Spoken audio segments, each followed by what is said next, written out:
by the dawn's early light.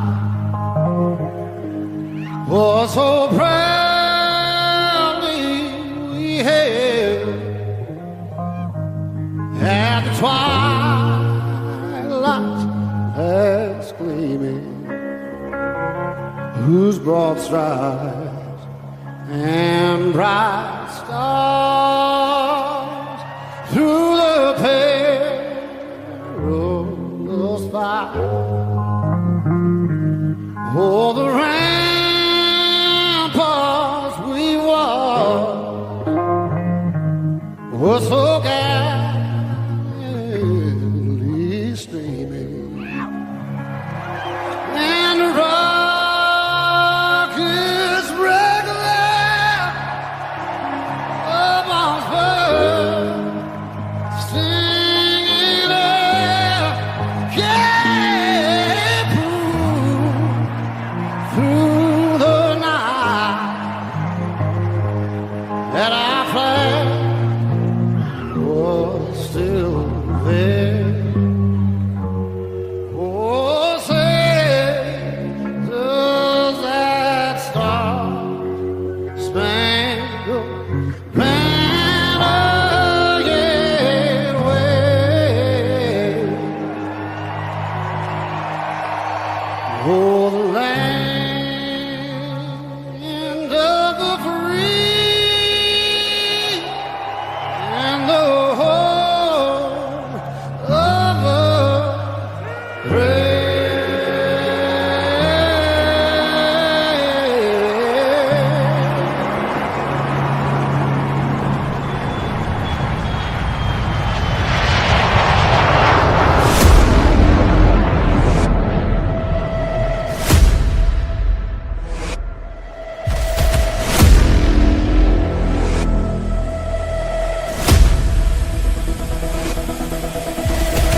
Welcome to Inside the Gamecocks, the morning show, presented by the West Law Firm and Resto Pros of the Midwest, part of the Chief Sports Network, and proud partners of On3, Go Gamecocks.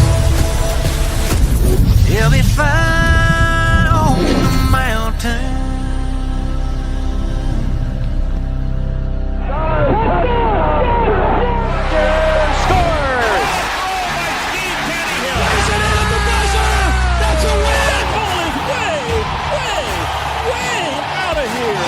Consecutive home runs for Carolina. It is good. It's gone. He's in. Touchdown. Williams with a throw to the plate. He's going to score. It's a walk-off. Touchdown, South Carolina.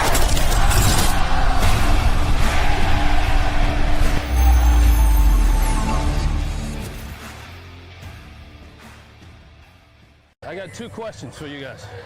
Okay. Number one, how happy are you guys going to be that he's not in the dugout today? That's the first question. How happy are you going to be? Coach Jim Toman, a great teammate of yours, a great coach, and a darn good friend as well. I know you can't say enough good things about Coach Toman. If either one of these guys pitch today, I'm going to say that Coach Toman is not concerned about their future. I'm going to say I was in the stands and Coach Quinn made the decision. Our relationship is real deep, and we've had a lot of fun. And of course, we were hamming it up a little bit over there. But his team is a pretty good team, and a couple of his weekend starters came up to him and said they're ready to go and release today. So they're eager. All right, you guys take care of Uncle Jimmy up here, will you? Okay. Take care of Uncle Jimmy. Okay. You gonna take care of him? I know, but you gotta get. Former South Carolina baseball coach Jim Toman passed away yesterday at the age of 64 years old. He battled brain cancer for more than a year. Toman was more than a baseball coach and a father, but he was one of the best at both. He was life, full of life. Nicknamed Storm and the Big Guy, anyone could feel his presence like a storm in a big way. Coach Toman was what we all aspire to be: smart, talented, and incredibly funny. He was one of one. He was a brother to me. That's what Coach Tanner said, and Stuart Lake, and Monty Lee, and Jerry Myers, and everyone else who ever had a relationship with the big guy. He was special, and he was one hell of a father. To his children, Caroline, Tucker, and Charlie Mack, thank you for sharing your dad with us. And as your dad would tell you, keep grinding. Always believe. I'm proud of you. Rest in peace, Coach Toman. And in the words of Stuart Lake, heaven just got a whole lot more fun with you in it. For Phil Disher, pitch is at the knees on the outside corner to Klein, and the crowd, another up in arms situation. Those balls must be looking kind of low because they have a piece of the plate. Now, home plate umpire Larry Short rips his mask off. He had just about enough. He is going up to Jim Toman, and he just tossed Jim Toman out of the game, and now Toman tosses his hat. Jim Toman has had just about enough, and now the other base umpire gets in between them. Jim Toman has been tossed from this game. That's a first here at the Sarge this year. He is having his say. The frustration reached a boiling point. Ray Tanner coming out to sort of calm things down. He might have his say too. Now Jim Toman's kicking dirt all over home plate to the delight of this crowd of 5,400 people.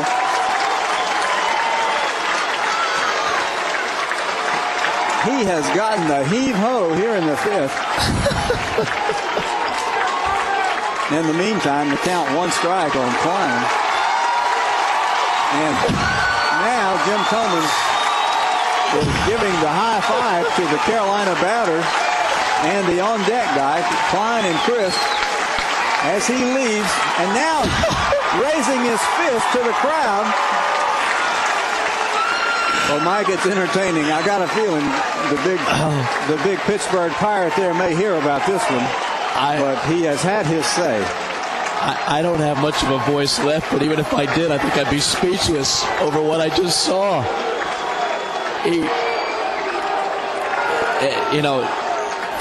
Larry Short behind home plate has drawn oohs and ahs. Ray Tanner had a long talk with Larry Toman back out. He's got his over-the-shoulder bag. Got his gear with him. And takes his cap off. He's giving high fives to the players. He's egging on the crowd. I've never seen a third base coach get so animated. And I've never seen Jim Toman act like this in a baseball game before. But, we don't have a great look at those pitches that are low or borderline low or whatever. But obviously he's got a better look at the high or low strikes than we do. And you got to believe that this has not been a really good game from an umpiring standpoint behind the plate. Now, having said that, I'll mention what I said earlier. Larry Short, an outstanding umpire. I just don't think he's having a good night. Well, it takes a lot for Jim Toman to be that vociferous about arguing balls and strikes, and then Larry Short said something to him, and that just set the big storm off. Greetings and good morning. Welcome aboard. Welcome home inside the Gamecocks, the morning show presented by Resto Pros and our friends at the West Law Firm. We did crank it up a little bit early today because yesterday was a difficult day for all of us here in Gamecock country as we lost our friend Jim Toman to brain cancer. And David Cloninger's here, Rob Williams, who co-hosts with me on Wednesdays in D.C. I was putting that together this morning, and I was thinking about you because I thought – This lined up well for us to be able to honor somebody like him, knowing that you're the guy that gets to go first today because you sat on third base for a long time. You've covered this program in that ballpark and obviously at Founders Park for a long time. We grew up with Carolina baseball. You and I did, and grew up obviously with Coach Toman. Got to know him super well over the years. He's a dear friend. We're going to miss him a lot, and I'm glad you're here, man. Good morning. I appreciate it, guys. And yeah, it was a rough day. I mean, I think we all knew that it was going to come sooner or later, and especially when Ashley announced last week that hey, my dad's moving to hospice care, and as we all know, once you hear that word, it's okay. But hey, he's in a better place now. I'm sure he got there for the start of the doubleheader tonight up in the hereafter. So just you wish him well, and then say we already miss you, Jim. DC, I talked to everybody under the sun yesterday. Just shooting, I texted Coach Tanner and just let him know how much we're thinking about him. And Coach Lake, Monty's actually going to come on an hour or two today, because Monty, it's interesting when you become a college head coach at that level, you got to learn from somebody.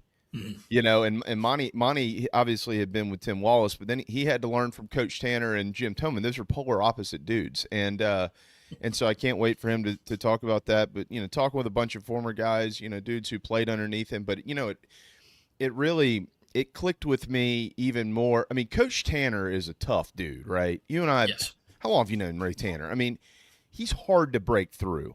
And for the longest time, you look at these guys, you think they're indestructible. And when Coach Tanner texted me and he said, that was my brother, that you realize quickly those days are gone. And all these guys are human. And it really personalizes every experience we've had with Carolina baseball for about the last 30 years. Absolutely. And, Jim, as Coach Tanner said in his statement yesterday, was such a huge part of building the program, making it because, as you know, Jamie, when Ray and that group came in, hired in 96, first season was 97, the program wasn't on very good standing right there. Nothing against Coach Raines, but it had slipped ever since they had joined the conference and just wasn't as good as it used to be. So Jim was a huge part of not only recruiting and building up that team and that program, but of also giving it that identity of, hey, you may lose a game, but you're going to go down fighting and you're going to be the toughest team that you play. And sure enough, within 4 years of that team being there, they had the best team in the country. It's still one of those that been so fortunate to cover 2 national championship teams and a couple more that should have won it. That 2000 team that didn't even get to Omaha was still the best baseball team I ever saw. Wear a Gamecock uniform, and Toman was such a huge part of that. So it's it's a tough day, but you also start to think about the memories and you celebrate his life. The two I'll always remember is him climbing the rails and the fences at Clemson to get to a fan who said something he shouldn't have. And, Ray and the rest of the guys pulling him off that fence. I don't know if I've ever seen one person that angry. But, of course, being young and dumb at the time, I'm cheering him on. But it was that was it. And then just how he used to come out to the third base box every game. The group of the third base hecklers over there at the Sarge, yeah, he'd come out of the home dugout and start running. We'd all stand up and applaud and holler at him, give him a standing ovation, that kind of thing. And then somebody say, whoa, whoa, whoa, whoa, as he kind of slowed down getting to the third base box. And then because he always carried that stopwatch in his back pocket, yeah, somebody would holler out, pull the string, Jim. And he pulled the string. The game couldn't start until he pulled the string. So it was always great to see it. And, we'd keep up a running diatribe with him, through every half inning or so. But it was great to see. Those were great days over at Sarge Fry. Oh, man. He could light up the room. I mean, he was one of the funniest. He might be the funniest guy I've ever met in my life. I mean, every story was hilarious. I mean, I'd sit there and watch a game with him. This last year, we were watching some team. I can't remember who it was at the beginning of the season. I wrote a column yesterday. I didn't put this part in there, but if you remember, the team, there was a catcher for the team in opening the 2025 season, and he couldn't catch, DC. And I remember Toman goes, JB, this kid sucks. He can't even catch. And I was like, that's the third warm-up pitch of the season. He goes, watch, he'll have 3 or 4 pass balls by the 5th inning. Sure enough, 5th inning comes around. I think the kid had 6. So, it was things like that, but he did it better than anybody. And as Monty Lee told me yesterday, Monty said he's the most important person to ever wear the garnet and black.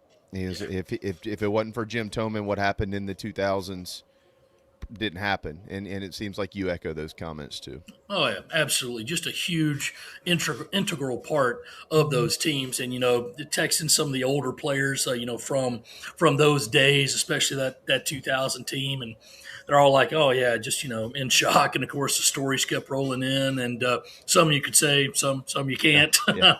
But I'll always remember the 2013 regionals that were here. Jim was here with his Liberty team, and of course, they wanted to win and just didn't work out that way. But they did eliminate Clemson when they beat them twice. So South Carolina and Clemson never actually played each other in that regional because Liberty took out the Tigers.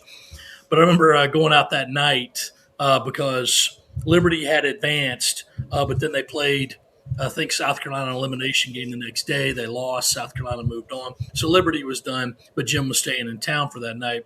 I ran into him, at a restaurant, and some of the stories like, "Oh man, I'm sad that the season's over," but all I had to say is like, "Yeah, but," and he said, "Yeah, we beat Clemson," and that's definitely started out quite a few memories from him. And like you said, JB, I mean, every story he told was just side-splittingly funny.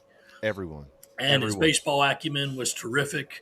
And even when he came back after, things didn't end well at Middle Tennessee State, he said, hey, I had a great time up there. Things just didn't work out, and was still just the same guy that he's always been. So you always wish you could go back and get one more good story with him and raise another glass with him. But, Coach was definitely one of a kind.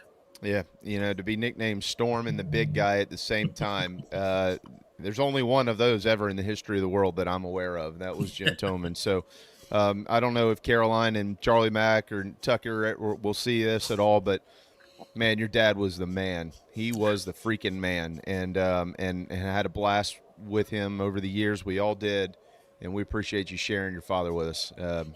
And he loved his kids. Yeah. So I do hope that there will be a number 37, sticker or something on a helmet for next year, because Jim deserves that. Even though he never really, did his work with USC at Founders, his legacy with Gamecock Baseball definitely needs to be remembered. Yeah, Founders isn't here without Jim Toman. Luckily, there's really only one left from that group. We saw that clip at the beginning, Tommy Moody talking to Coach Tanner, and the guy that's left is Stuart Lake. And Stuart Lake is in charge of alumni relations and development. Obviously, he's working on the field, too, with hitters and outfielders. But if there's one guy who can get something done for Toman, it's going to be his best friend, Stuart Lake. Yeah. We can assure you of that. And we'll keep our eyes peeled for it and do anything we can to help out. DC, will we look for something in the posted Courier from you here soon on Toman? I haven't had a chance to look this morning. So yeah, we were hoping to. It wasn't in this morning. It's we're kind of fighting the crunch of trying to squeeze everything we got into the paper, but it'll be somewhere for sure. And because Jim deserves that, and obviously we were friends, and going all the way back to then when. It was just the fresh kid on the beat coming out to cover the baseball team. So definitely will be something. I also want to make sure that I acknowledge Scott Eisberg with Channel 4 in Charleston. Scotty did a great tribute last night as well. So Scotty, if you're paying attention this morning, which sometimes he is, well done, my friend. Very, very, very well done. We'll spend the last 10 minutes or so with you on Carolina football. Is that starting soon? I hadn't heard much about it. I know. Flies right under the radar, doesn't it? We're here in I'm going to say it for you, JB. Fall camp, and it's 90. It's actually, I walked out this morning and there was a crisp coolness in the air, so I feel compelled to now call it fall camp, even though it's not anywhere close to fall in South Carolina. Yeah, I'm expecting it to be rather warm and humid when we're out there for practice at, as I think, is it 9:15 on Friday. Yeah, so this is kind of the last free day for us that are covering it. Tomorrow's media day with Shane and all the players and assistant coaches. And then, 9:15 on Friday morning, they'll be out there. So just shorts and pants. I'll go ahead and tell everybody. Everybody looks good in practice. Yeah, when they're not in pads, so you can spare me the questions and everything. But the main thing, we'll go out there and see, okay, who's practicing, who's not practicing, We'll see how that is. It's he kind of did the same thing this year as he did last year when we asked Shane Beamer at his golf outing. Hey, who might not be there? Scamp. He said, "Oh, we'll talk about that at media day." And you thought, so there's some guys that might be there. So we'll see. Obviously, everybody's asking about Jacarius Peak and Dylan Stewart. We'll see what happens with them on Friday. But if there's anybody else who might be dinged up, might be limited at the start of camp, we'll be sure to find out on Friday. I'm sure there is. There is every single year. And you get that initial 48-hour overreaction, and then we're kind of back to reality. Aside from injuries, that is always topic number one, if you ask me, at the beginning of August. Injuries, period, the end. But aside from that, when you get to see Coach tomorrow and the rest of the guys, the players, the assistants, whatever it is, what is your it could be something, the general thing is the offense. I know that. We all know that. But is there something more specific that is a major topic or storyline to you? I think so, Jamie. I mean, obviously in this age of eligibility being decided by this judge, that judge, or the courts, or somebody else over them all, this new ruling out in Colorado says, hey, if you're in the class of 22, you can have another year. You've already seen some players go ahead and express their intention to play, enter the transfer portal, whatever. So I'm going to ask, is there anybody at South Carolina that you guys could be adding or interested in that process?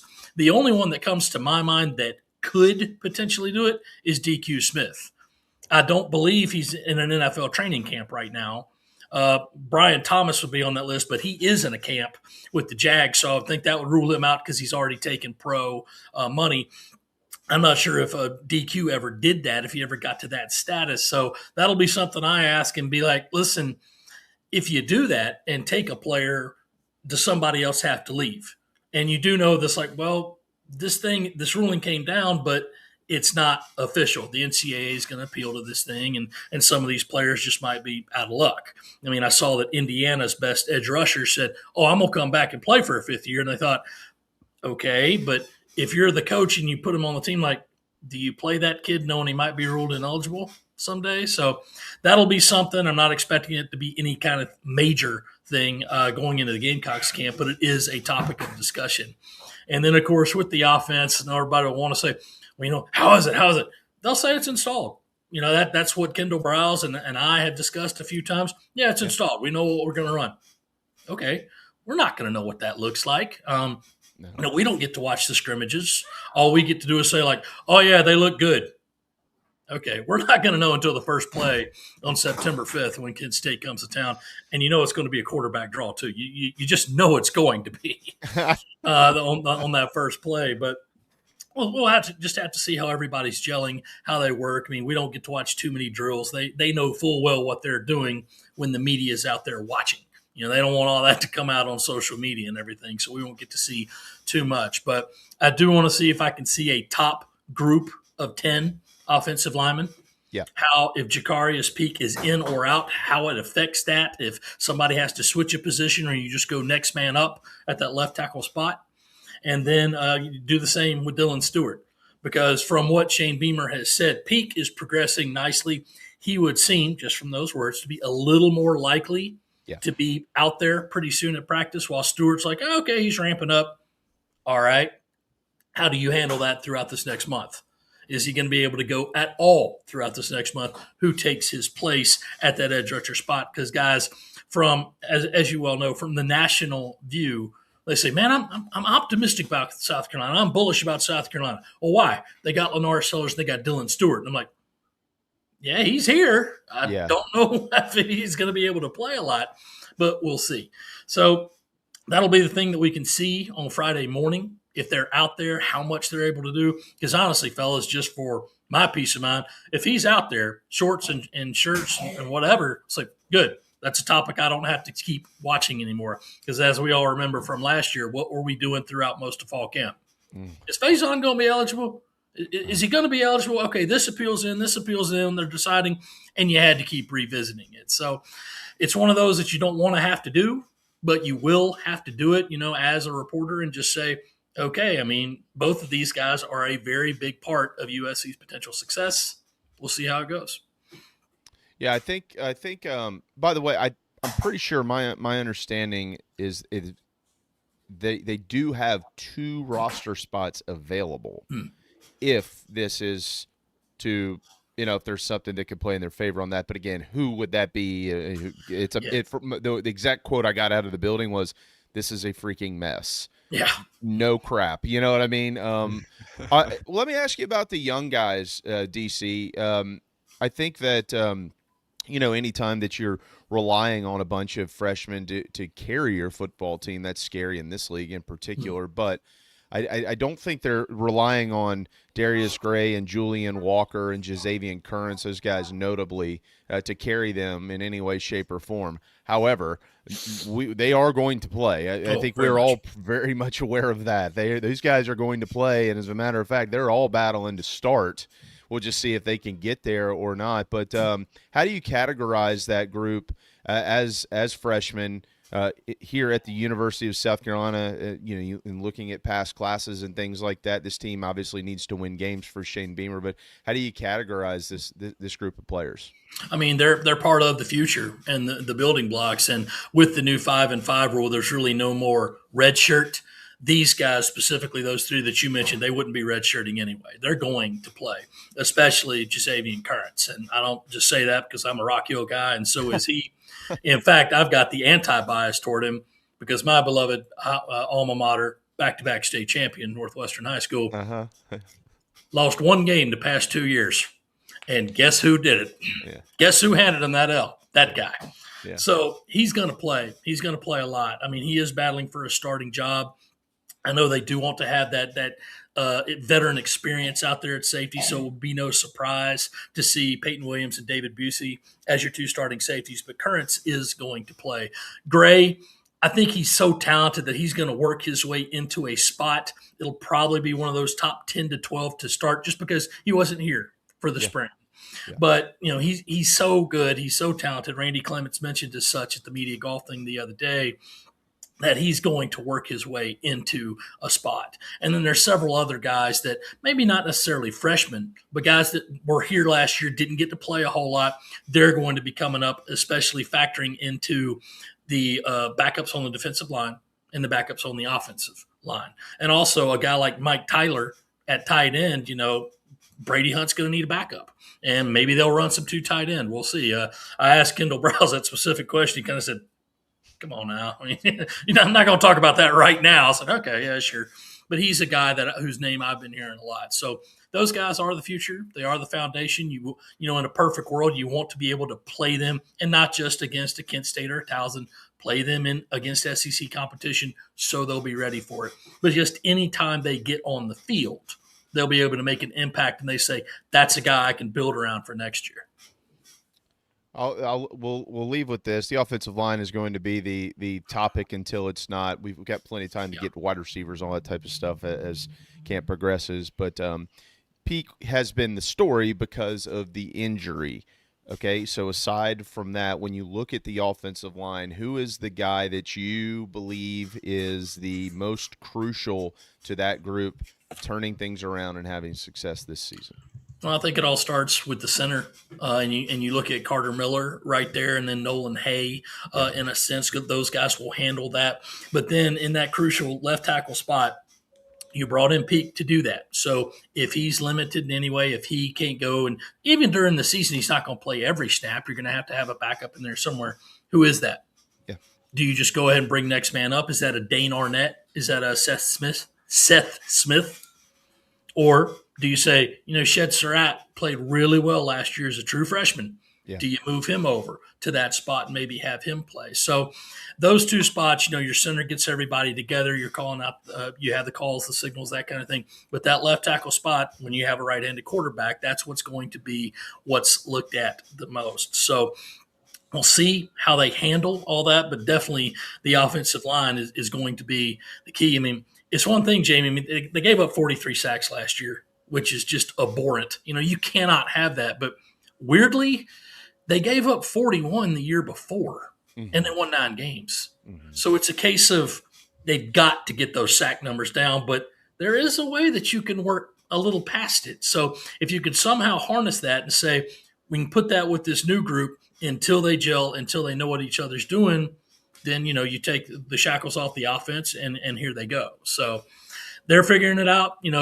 Most of those guys have been here since the spring and have gone through the offseason together. So just a matter of saying, okay, I've got all these pieces and all these guys can cross-train at other positions. Where do I fit them in? It's the constant chess match between who Randy Clements knows what he has, what Kendall Browse wants, and saying, okay, here's what we can do to move him around.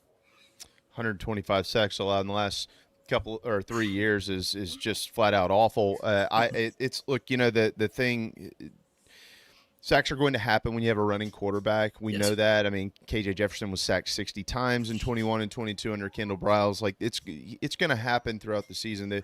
The thing that it needs to be better. I'm not saying that, but the thing that is important to me, DC, is this football and I don't believe that they are under a Briles offense, but compared to what they were last year, are they dead in the water when something bad happens? Because every time they were stuffed behind the sticks, the drive was over. Is this group able to continue to make positive things happen when bad things happen? Yeah, we're going to find out. It's a great question, Jamie. Unfortunately, we're not going to be able to answer it until September 5th, potentially even when they get into the meat of the SEC season. I mean, nothing against Kent State and Towson. Every opponent is the same. But it's like I was reading yesterday, I forgot where, but I think Kent State's – I think half their projected starters are freshmen. And they're coming off a really bad year, and it's like, okay. I mean, this ought to be the case of, okay, guys, 1st and 10, first game of the year. Hey, Nick, go do that thing where you run past everybody and I'll just drop the ball in your hands and we'll start this off right. That's what you're kind of hoping it should happen. And honestly, by talent differential, probably what will happen, but you never know. So you've got to get all that down and say, okay, what's going to be Kendall Browse on the spot here? What's going to be the third down play, third and short play? You're going to run up the gut? You're going to do, Lenoris freelances? What I'm interested in, 2024, who's the leading receiver on the team? As in, maybe not a wide receiver, but a guy who caught the most. Yeah, it's Josh Simon. Josh Simon. Tight end. Last year, you didn't have Josh Simon. And, okay, it wasn't all just not having that kind of talent, but there was a lot of difference. So I'm anxious to see. Lenoris, do you kind of have that safety, the safety valve that you always had with Simon? He was always there in 24, and it bailed you out of a lot of tough spots. So are they going to be able to do that? It's going to be a big piece on Brady Hunt, who's an older guy. I think he's 25, 26. He's married. He's a father now. He's a guy that's been there, and he knows. And I was talking with Sean Elliott at the media golf thing. He said his hands are very underrated. I'm telling you, he can catch most anything. And I'm like, okay, well, you look at last year, and Sean's like, well, last year, it's said without being said. The offense design was horrendous last year. We all know that. We had to watch it. So hopefully with the new system and saying, okay, well, you've got a talent here. Let's see if you can use it. And if it comes from somewhere else other than tight end, that's what you got to have. I really want to see what these running backs can do, not only just, putting your head down and bulling for 3 yards in the middle of the line, but can you curl out and catch something over the middle and get 8 yards when you need 3? Yep. It's going to be a big piece to run in this high up-tempo, high flash sizzle offense that Kendall Browse wants to do. We're 1 month till kickoff. 1 month, 2 hours and 20 minutes, as a matter of fact. And also one of the best phrases in the English language, breakfast in the press box. Well, that's right. Give me every noon kickoff you can, please. I love noon kickoffs. Hey, debates better be on it now. Well, finger up there. Who's cooking the eggs? I'm going to tell him. If Sewell's sitting behind there slinging them hash browns, I'll be like, hey, can't have it. Nope. My 29th year, I'm too old for this,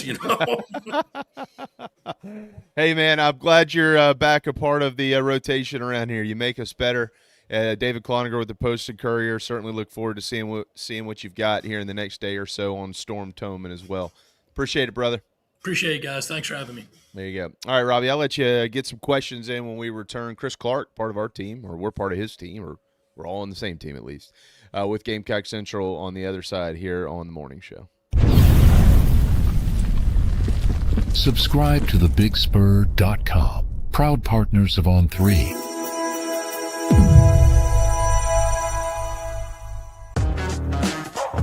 Gamecock Traditions is your Nike superstore and your home for anything and everything with a South Carolina logo. Visit us in the Midlands and order online at GamecockTraditions.com. Go Gamecocks! It's time to bring the gym to you. Do it your way, on your time, in your home. We all have busy lives, kids, work, and anything else that can interrupt our daily routine. Maybe it's free weights or a treadmill. Maybe it's a rower or a home gym. Visit Charleston Fitness Equipment and start taking care of you. Do it your way. CharlestonFitnessEquipment.com. Go Gamecocks.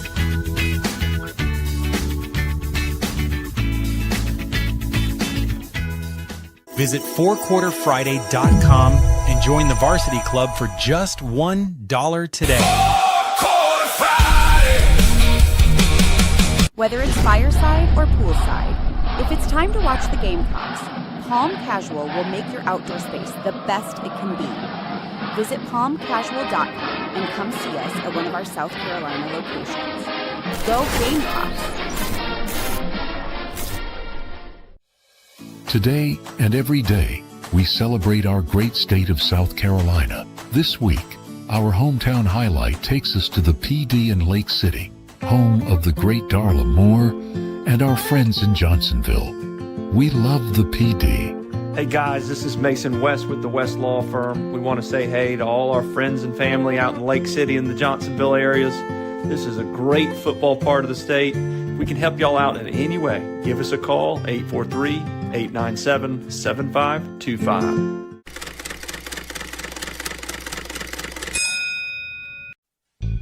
This is ITG, presented by the South Carolina Education Lottery. Visit sceducationlottery.com. A win for education in the Palmetto State.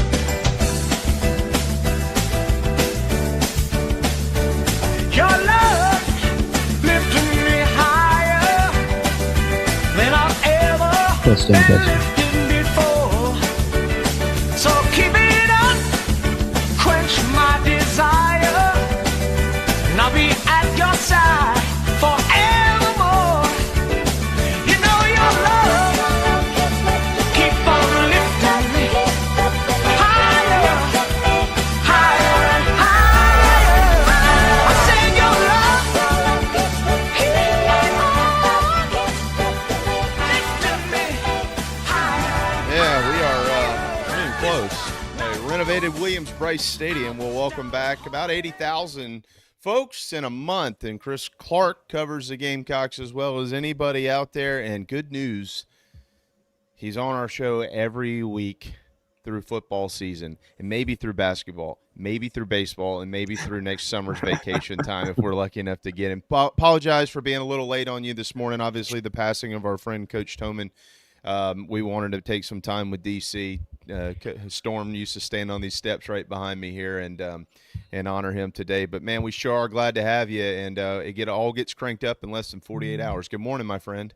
Good morning, guys. Great to be here. Good to see you, Rob.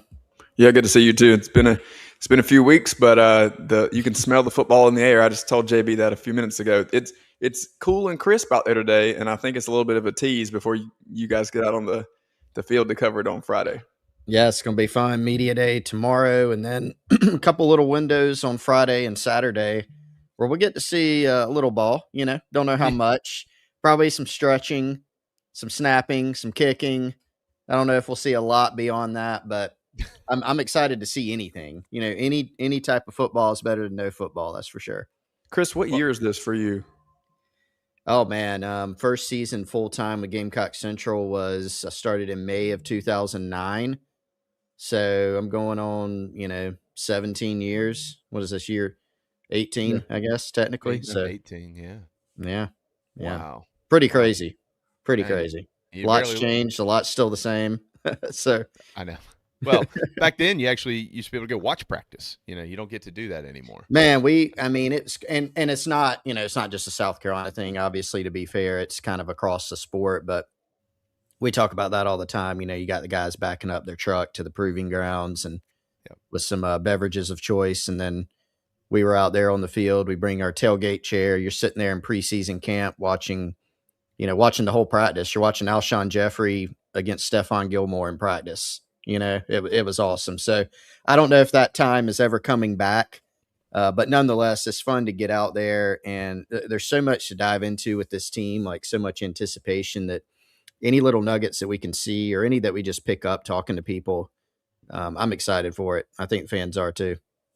Well, there's a lot of pressure on this team to win games because they won 4 last year. But honestly, I think your experience has probably been similar to mine, but even more so with as many people as you talk to on a day-to-day basis around there. Doesn't seem like they feel it, does it? No, I mean, I think this team got a little bit older, from last year, whether that's guys you brought in through the portal or guys that are coming back. A guy like Lenore Sellers, who it's all on paper right now, right? As we know, but a guy in Lenore Sellers who's going to be playing for an OC and Kendall Browse who's proven, but you've got situations where it's guys like, Judge Collier being banged up most of last year, him coming back. J.R. Johnson, J.O., and Sean Murphy all coming back at linebacker and having, a year where they all played together in the scheme, and now they're in year 2, or for J.R., year 3 playing in the scheme, bringing in a bunch of transfer linemen, whether it's O linemen, D linemen, who have played a lot of ball, not necessarily together, right? But they've played a lot of ball. And that was a priority this offseason to get, a little bit older. And I think, the mentality doesn't, on its own win you games, but you've got to have it. You've got to have that mentality. And, I look at this team, guys, and of course, there's so many questions, not just with this team, but a lot of the teams South Carolina's playing. You're going to be playing, 3 first-year head coaches. You're going to be playing some teams that have, and this is not uncommon, 40, 50 new players on the roster. South Carolina's got, they're up there in terms of that. When you look back at last year's team, I think you can separate struggles in a season into at least 2 buckets, right? Sometimes you've got a season where you win 3 games, 4 games, 5 games, and you look at it and go, you just didn't have the horses. Like from a roster standpoint, you weren't there. You're getting blown out. People get very frustrated when Shane Beamer or anybody point out like this team was not that far off and they're close. From a record standpoint, they weren't. Ultimately, you are what your record is. Yep. But if you're diving in trying to see the path forward, was this team like totally outmatched from a roster standpoint last year? No, they were not. Because you can look at the games and how many of them went to the fourth quarter. A couple games South Carolina was winning going into the fourth quarter where they didn't finish the job. They didn't score in the fourth quarter in 8 games last year, right? So there's a lot of reasons for that. Some of it's experience, some of it's offensive scheme, some of it is, whatever. There's a variety of reasons. And so you got to get that thing turned around. And I think part of that is your mentality. And so South Carolina, could have had in the portal era, they could have had a whole bunch of their guys bail. There was a bunch of players on this roster, a bunch that other schools wanted, weren't in the portal, but a bunch of players that other schools wanted that could have gone to big schools, college football playoff teams. So that illustrated there's some talent on this roster. I think that makes it a little bit more frustrating for fans. If you look at it and say, okay, we were 4-8, but we didn't have the horses, a little bit more frustrating even when you look at it and say, we got players, we're in these games, we're not winning, we're not finishing. That's the biggest difference, I think, between 24 and 25. Obviously, personnel and some coaching changes were part of that. But that was a team, they started 3-3 in 2024. Then they ran the table in the regular season. And I think the leadership and experience, was a big part of that. And so that's what they're trying to get back to. There's some vibes in that building, and vibes don't win you games, but there's some vibes in that building of, hey, people are underselling us a little bit, and we're fine with that. Sorry for the long answer. But no, I think it plays into kind of where I was going next, because the not that any of it matters, but the offseason expectations that we have seen and heard, over the last, let's call it 90 days or so, because talking season really kind of begins at the end of spring camp, if we're being honest. And, you look at, so I put a column up yesterday now that the coaches' rankings are out. Okay, let's see how difficult this schedule is, because I think some people think it might be a little bit more manageable this year. Some people don't. I look at it and say, well, it's the SEC, so it's going to be hard no matter what. I'm not really sure how to slice that.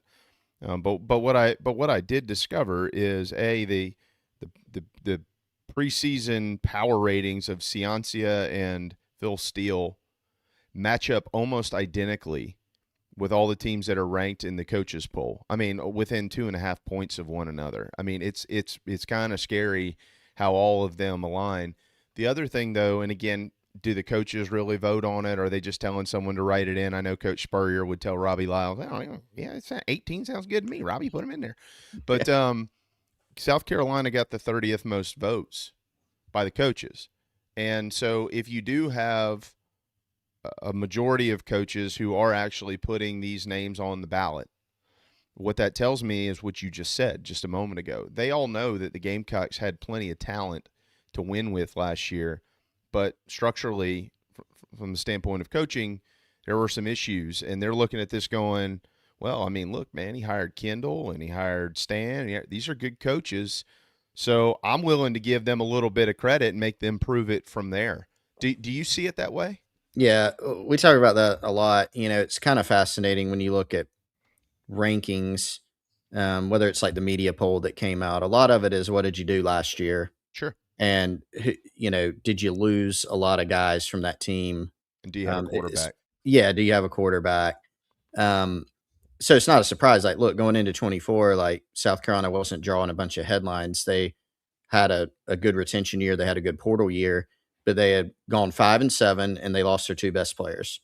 They lost Spencer Rattler and Xavier Leggett, NFL quarterback, former 5-star in Rattler, a first-round pick in Leggett. So people are going, you went 5-7. Show me how you're going to win more games. And they did. They ended up being a really good team. They almost made the playoff. Maybe should have made the playoff. Then, 24, you lose a lot of guys off that team. You were really good that past season on the cusp of the playoffs. So people said, yeah, I like South Carolina. And when the poll comes out and South Carolina was anywhere between 11th and 13th, I'm sitting there going, whew, that's a little high for my taste. Yeah. I had some questions. The funny thing is, the questions were more around the defensive losses. You lost all these D linemen. You lost the Nagurski winner. You lost your top 3 linebackers. You lost Nick Ebenwari. But people still said, well, Dylan Stewart and Lenore Sellers are back. You won a bunch of games last year. You'll probably do the same. So it kind of ebbs and flows like that, I think, guys. And maybe some schools are going to get it, like Florida this year. They're talented. Maybe they get a little bit of a lift even with a first-year head coach because they are talented and they're Florida. So people just naturally assume. So it really makes it hard to parse. I think that, the interesting thing, we had Phil Steele on our radio show recently, and it's interesting. Phil was pretty high on South Carolina going into 24. He was down on them going into 25, mainly because of the defensive losses, and he's high on them again in 2026, because of the pieces they've got back and what they've done in the portal. So, rankings and all that are fun to talk about. They're off-season fodder.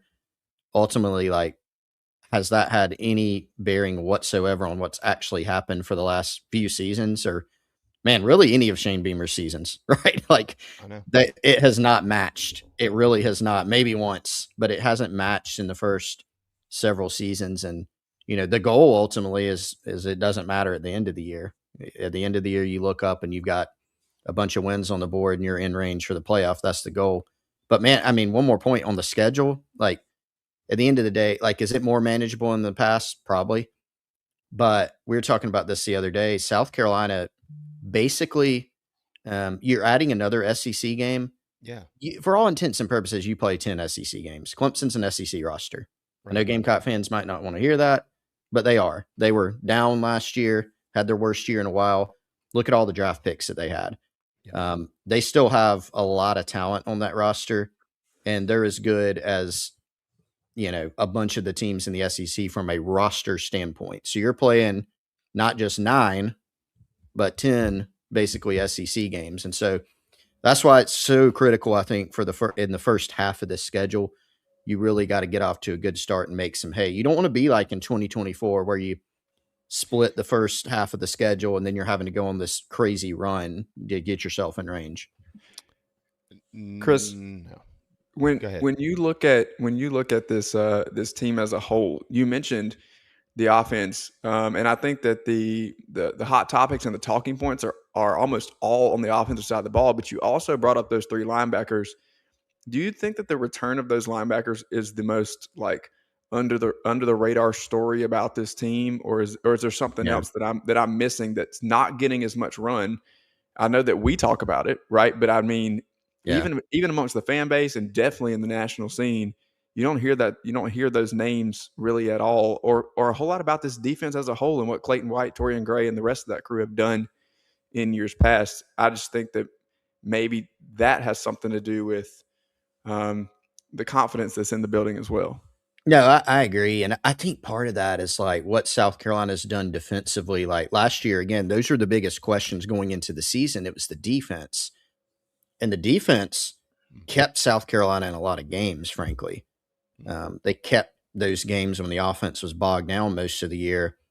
They gave them a chance to, okay, we got this thing to the fourth quarter. Like, please, can the offense make a play? And generally, again, they didn't score in 8 of those games in the fourth quarter. They didn't. And so I think part of it is like a little bit taking it for granted. Like, they'll figure it out. They'll be fine. But I do think you can point out like all the storylines everybody's talking about. Like, everybody's talking about Sellers and Stewart and Nick Harbor coming back. You know, a lot of people are talking about Kendall Briles and Randy Clements and Jason Smith and Stan Drayton, the coaching changes. People are asking questions, rightfully so, about special teams and depth at corner and safety. But as far as like the positive developments or the positive things that happened in the offseason, I do think linebacker and getting those 3 guys back that's probably the biggest one that has flown under the radar. You know, you look at them, these guys are talented. You know, Sean Murphy and Justin Okoronkwo were both recruited by Nick Saban to play linebacker. Right. They're talented. JR and JO this offseason, and this is not a guess, they could have gone to some big schools if they wanted to. And so it's rare, especially in the portal era, that you get back guys who are upperclassmen who have played well and can still get better and have them play in the same scheme. So it's also exciting. You know, you think about that 24 group, Shane Beamer has publicly drawn some comparisons, like the D tackle room. He kind of draws a parallel between that and the 24 group. You got a junior Dylan Stewart, find some solutions opposite him at the other edge spot. If that group can play well up front, now it's opening up those guys to go do what they do best at linebacker, which is go fly around. You got a couple plus athletes in J.R. Johnson and J.R. Johnson's a 6'4", 235, 240 pound linebacker who runs in the 4.4s, and he can still get better. You know, I think this season. I wholeheartedly agree with what you're saying. I don't think they're being undersold around here. I know you and Wes have talked about them a bunch. I know that certainly I have, and JC, you know, I mean, all of us. I mean, we know what's returning. I think again, this is another example of if they played for a different logo, it would be like, wait a second, they return all 3 of those guys. That group's going to be elite. I believe they are being undersold. The Okoronkwo story I remember back in December was getting kind of wonky, and obviously he didn't want to leave, so he was able to stay here. I think one of the things, you know, you mentioned Sellers. I think if I wish I could be there tomorrow. One of the things I would ask Norris, and I would ask Kendall. From his perspective as well, is what are the challenges of a quarterback working with his 3rd offensive coordinator in 3 years? Because Chris, you know, you come in and you're redshirting and you're learning an offense with Spencer Rattler in front of you, and you're learning how to do things this way and that way, and then you take the reins, and then you know that he was coming along in 2024, and then he kind of blossoms towards the end of the year. He's finding his footing. Dowell leaves, and then he's kind of coached to go in a polar opposite direction. Are there bad habits that you are trying to break? Maybe not bad habits, but habits that just don't play into what this offensive style and scheme is going to be. Like, what have those challenges been like for him and for Kendall in trying to get things adjusted over the last 6 months? Have you talked to either of those guys about that at all? Yeah, Lenoris actually has talked about this, and Kendall to some degree. I remember in the spring, Lenoris was asked about it, like, "Hey, you're playing in your third offense in as many years as a starter. Like, what is that like to have to go through that?" And look, it's not. You would love to say like, "Hey, Lenoris Sellers is in year 3 of the Kendall Briles system or the whoever system." As long as that system's been successful. The reality is that's not where they are. They've had those changes. He thrived, especially in the back half, playing for Loggins in 2024. He was playing as well as anyone in the country, and there's a lot of credit to pass around, mostly to number 16, I think, for how that went. And obviously, big step back, really for everyone, almost everyone, last season individually and certainly as a team. And so, the way that Sellers described it was like, look, I've been in that position before now. He's more seasoned as a player overall. So he's not coming in learning a college offense for the first time. He's now learning a college offense, a new one for the third time. But just in terms of being able to pick up things, the way he described it was like, I can pick up everything faster, because I've been there, I've been in the trenches, I've been doing it. And it doesn't make it like ideal. I think the other thing is like if Shane Beamer had hired a coach like an NFL OC or maybe someone more along the lines of what he's done with his first few hires, and it's this complex offense with a lot of install and wordy play calls and things like that, like maybe it's a harder transition even for Sellers. But one thing about Kendall Briles' offense is it is designed to be a little bit more elastic. It's designed to be a little easier. I think it's helped a lot of the players, including Sellers, like play faster. And that's not just the tempo. It's literally like the mechanics of the offense. How are you calling plays? How are you getting them in? Quicker throws, getting Sellers into the rhythm of the game. And when you're breaking in a new offense like that, I think it lowers the learning curve for you a bit or a lot. We've got so many discussions that we'll be able to have over the next month as we get closer and closer to kickoff. We are a month away from kickoff. It's August 5th, September 5th at 12:45 is when things will get rolling here in 2026. And Chris will be here every week. And so those of you that tune in, if you are not Big Spurs subscribers, you can ask some questions here. In saying that, Mr. Clark, if somebody is not a Big Spur or Gamecock Central subscriber, which is the same for anybody that maybe got lost in the mix the last 120 days, if you are not a subscriber to Gamecock Central or the Big Spur, I don't know if there's ever been a better time to be a subscriber because of what we launched last night at midnight. That's right. 75% off, guys. So you can get a full year of coverage, not just of Gamecock Central, not just of the Big Spur, but both, all in one place. You get access to everything, get access to the Insiders Forum where all of us, plus the other guys, Wes, JC, are hanging out all the time, interacting. The shows are great. That's what we always say. Like, we love interacting with people on the show, talking with people on the show, but you get it all the time, late at night, early morning, all day, whenever. You get all the camp coverage, all the season coverage, 12 months for $30. So that's $249 a month. So, what I always tell people, guys, is like, if you try it and you don't like it, cancel. If you hate us, if you hate me, hate one, whatever, like, give it a try. It's $30, $249 a month. And I think you'll probably get hooked. I hope you'll get hooked. But we got a lot of awesome plans. Like, this is going to be, I think, our biggest. It will definitely be our biggest coverage season ever because we've got, more people posting content and interacting on the site. We've got the biggest community like that we've ever had. So I'm super excited about it. Hope everybody joins us. I love being a part of this team. It's been a lot of fun. We really appreciate you. If somebody hates you, that's one thing.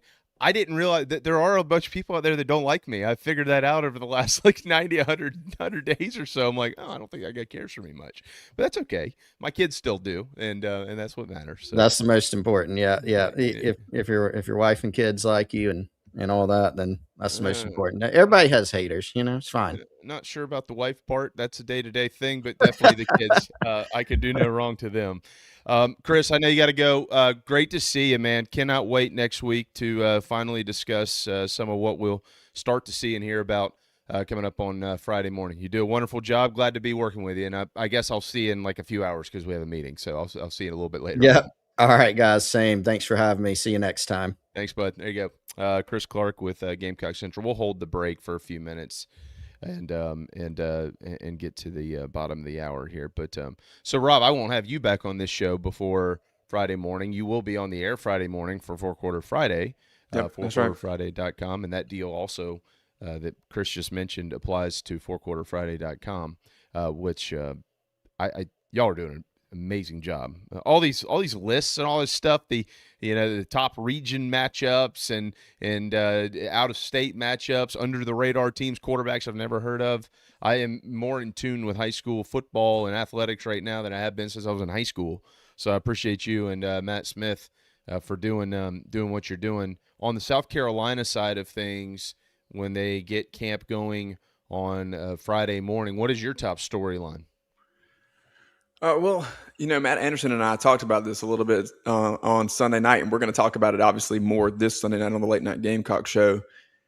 But, Jamie, I think that finishing is kind of my biggest thing throughout camp, not just Friday, but, Chris kind of mentioned there that they were leading these games in the fourth quarter, and Shane Beamer has mentioned multiple times that the leadership wasn't there to kind of finish things off. So whether it's finishing drives, finishing plays, and ultimately then finishing games, I think that that's just kind of built into the culture of a team, and some guys are going to have to step up to lead that. I do want to see it's along the lines of the point that you've made yesterday, today, on and on about if Lenore Sellers got sacked last year on second down, it's over. Mm-hmm. Like the drive's done. There was no coming back. There was no coming back. Or if you got sacked really deep on first down, you weren't getting 17 yards on second and third down to get out of that. So when I say finishing, that is all encompassing of, can you sustain movement? I don't necessarily need to see, obviously explosive plays are fun, and that's going to be what grabs everybody's attention. And, DC in the first half of the hour here mentioned, line him up and let Nick fly on that first opening drive against Kent State and get it started off in the end zone. That's going to be the attention grabber, the headline, the highlight piece that goes on SEC Now or whatever recap show, whatever they're calling it over there now. But I want to know, when it's 2nd and 7, is there a play to get to 3rd and 1? And then what's the 3rd and 1 play to move the chains? So that's kind of what I'm looking for, and that has to be a team thing. I'll say this too, because I don't know if you caught this or if anybody else caught this. Lenore Sellers just did an interview with Marty and McGee.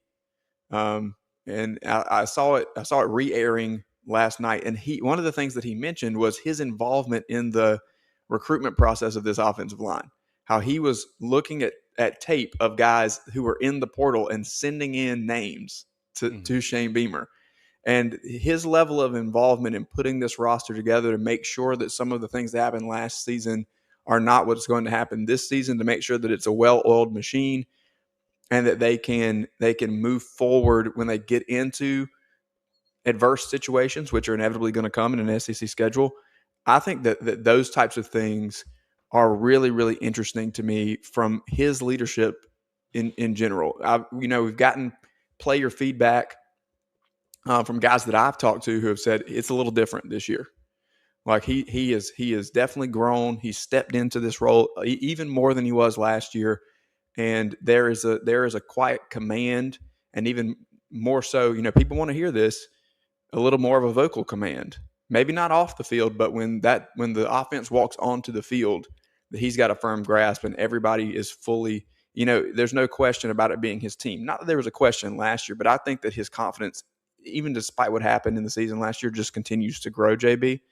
And so that, I think, has a little bit to do with how they move the ball down the field as well. But, to circle back and answer your question, the short version here, can they move the ball and finish? Because I do think they'll have a good defense to go up against. Will we figure that out Friday? Absolutely not. Will we figure it out through all of preseason camp? Probably not. But that's the biggest question mark for me. Yeah, it says a lot. I know we're at the end of the hour. I'm sure Phil's about to buzz the music here, but it's not like it's not widespread, and it's not normal to always have your starting quarterback have his, or it's not widespread to put a bunch of value on the opinion of your starting quarterback as to which direction you're going from an organizational standpoint. They obviously, and Beamer has been open about saying that. He talked to me about it in April. He said it not long ago, a couple of times on national interviews, that Lenore Sellers was involved in this thing. So that tells me that they really trusted Lenore Sellers, and they felt like they needed his input to get it right. And looks like what we're hearing, maybe they did. Rob, will let you run, brother. Great to see you. Thanks for everything. And Friday morning, 9 o'clock, 4-quarter Friday, you can please, if you invest in yourself in high school athletics, check out 4quarterfriday.com, become a varsity club member, dabble on the message boards, put your intel in there, talk trash, whatever you want to do. 4quarterfriday.com, 9 o'clock Friday morning for the show with him and Smitty. We had some we had some good stuff. You mentioned a couple of those, like toughest non-region schedules are coming out for every area, and the intel pieces are starting to drop. Practice has already started at the high school level. Had a coach tell me yesterday he has a Percy Harvin clone, so make sure you get over there to 4quarterfriday.com and check that one out. Yeah, I want to know. I'll have to go look and see who that is. Thanks, man. Yep. There you go. All right, when we return, it has been a difficult 24 hours with the passing of our friend Jim Toman, and around here we honor our friends, and one of his best ones, Monty Lee, he'll talk about Storm and what he meant to the Gamecocks when we return. Join thebigspur.com and Gamecock Central today for the best Gamecock coverage in South Carolina. Proud partners of On3. Whether it's fireside or poolside, if it's time to watch the Gamecocks, Palm Casual will make your outdoor space the best it can be. Visit palmcasual.com and come see us at one of our South Carolina locations. Go Gamecocks! Andy, why are you burning all that money? Because if you're buying a Honda or Toyota, that's exactly what you're doing. Look at the new Kia K4. It's $2,000 less than the Civic, and Honda only has a 5-year warranty. JT's Kia has a 1,000,000-mile warranty. Don't forget JT's Advantage package. Oil changes, roadside assistance, and so much more. Why burn money? 840 North Anderson Road, where we're serious about saving you money. JT's Kia Rock Hill. Kia summer sticker sales event. Shopping at Gamecock Traditions is easy. Just pick up your phone. Type in GamecockTraditions.com. Select your items and purchase. They will ship it to your doorstep. GamecockTraditions.com. The Aventon Adventure 2 takes the same basic design as the original Aventon Adventure, making it an adventure bike designed to take you places that typical roads just don't reach, allowing you to ride whatever terrain you want based on your whims of the day. Look at what you're getting. Hydraulic disc brakes, torque sensor for responsive pedal assist, great LED lighting, suspension, a beautifully welded frame with excellent build quality, included rear rack, included fenders. The list just keeps going on. Visit electricbikescharleston.com for more. Sell your quality sports and fitness equipment to Play It Again Sports and get paid. Recycling your in-demand sports gear keeps it available in your community. Sell, buy, trade, and win with Play It Again Sports. If you need a new fence, railings, even new columns, there is only one call in South Carolina. Gamecock great, Ryan Brewer. Over 15 years in the industry. Visit ryanbrewer.net today. Watch JC and Morgan every week on the Chief Sports Network. Now back to ITG. I got 2 questions for you guys. Okay. Number 1, how happy are you guys going to be that he's not in the dugout today? That's the first question. How happy are you going to be? Coach Jim Toman, a great teammate of yours, a great coach and a darn good friend as well. I know you can't say enough good things about Coach Toman. If either one of these guys pitch today, I'm going to say that Coach Toman is not concerned about their future. I'm going to say I was in the stands and Coach Quinn made the decision. Our relationship is real deep, and we've had a lot of fun. And of course, we were hamming it up a little bit over there. But his team is a pretty good team, and a couple of his weekend starters came up to him and said they're ready to go and release today. So they're eager. All right, you guys take care of Uncle Jimmy up here, will you? Okay. Take care of Uncle Jimmy. Okay. You gonna take care of him? I know, but you gotta get. Former South Carolina baseball coach Jim Toman passed away yesterday at the age of 64 years old. He battled brain cancer for more than a year. Toman was more than a baseball coach and a father, but he was one of the best at both. He was life, full of life. Nicknamed Storm and the Big Guy, anyone could feel his presence like a storm in a big way. Coach Toman was what we all aspired to be: smart, talented, and incredibly funny. He was one of one. He was a brother to me. That's what Coach Tanner said, and Stuart Lake, and Monty Lee, and Jerry Myers, and everyone else who ever had a relationship with the Big Guy. He was special, and he was one hell of a father. To his children, Caroline, Tucker, and Charlie Mack, thank you for sharing your dad with us. And as your dad would tell you, keep grinding. Always believe. I'm proud of you. Rest in peace, Coach Toman. And in the words of Stuart Lake, heaven just got a whole lot more fun with you in it. For Phil Disher, pitch is at the knees on the outside corner to Klein, and the crowd, another up in arms situation. Those balls must be looking kind of low because they have a piece of the plate. Now, home plate umpire Larry Short rips his mask off. He had just about enough. He is going up to Jim Toman, and he just tossed Jim Toman out of the game, and now Toman tosses his hat. Jim Toman has had just about enough, and now the other base umpire gets in between them. Jim Toman has been tossed from this game. That's a first here at the Sarge this year. He is having his say.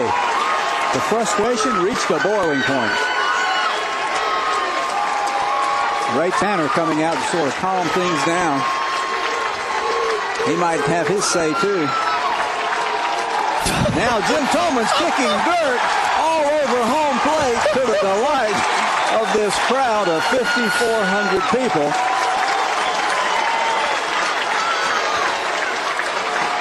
He has gotten the heave-ho here in the fifth. In the meantime, the count one strike on Klein. And now Jim Toman is giving the high five to the Carolina batters and the on-deck guy, Klein and Chris, as he leaves. And now raising his fist to the crowd. Well, Mike, it's entertaining. I got a feeling the big Pittsburgh Pirate there may hear about this one, but he has had his say. I don't have much of a voice left, but even if I did, I think I'd be speechless over what I just saw.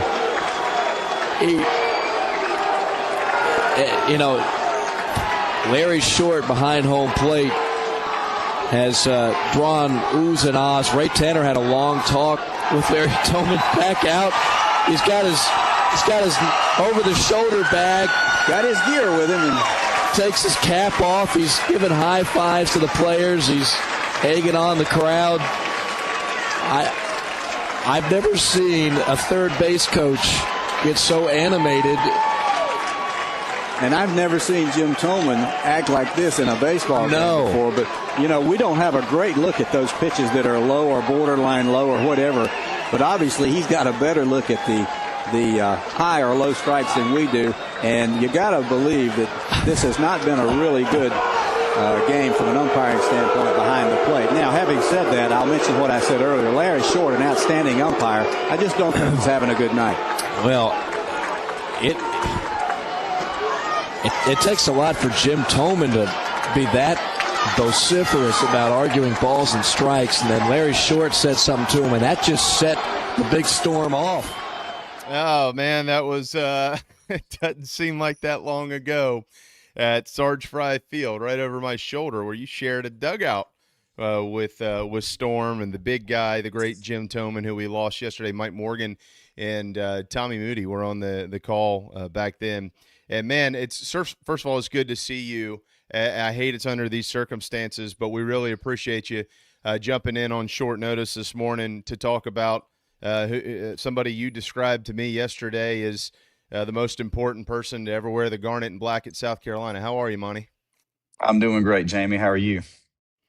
Well, I think this guy it didn't really matter if you knew him for a day or a year or a decade or your entire life. Every time you were around Jim Toman, he left an impact. So when you got to South Carolina, you're a young assistant coach in the SEC. What type of impact did he have on you? Oh, man.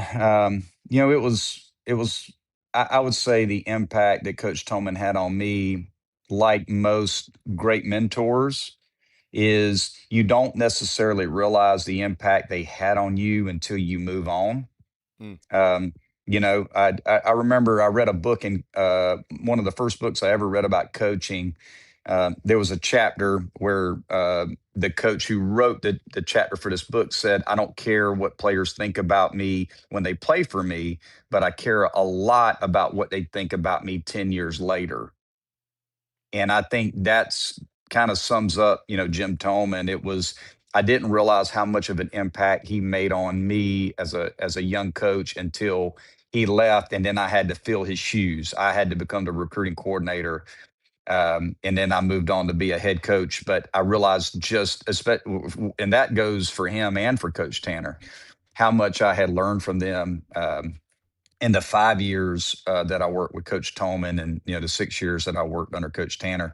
I learned so much from both of those men. But Coach Toman taught me a lot about evaluating players, attributes to look for when you're evaluating players, and then showed me a lot about how to host recruits and families on visits. He was a mastermind at that, he would make the kid feel really good about South Carolina and so entertaining and funny. And he would do the same things over and over. So I got a feel for what was coming. But he had this uncanny ability of making sure you had a great time, but also feeling the pressure of you better commit before this visit was over. So it was like a yin and a yang, so to speak, of a lot of fun, but also a lot of pressure. And it worked pretty dang good. But he was such a character.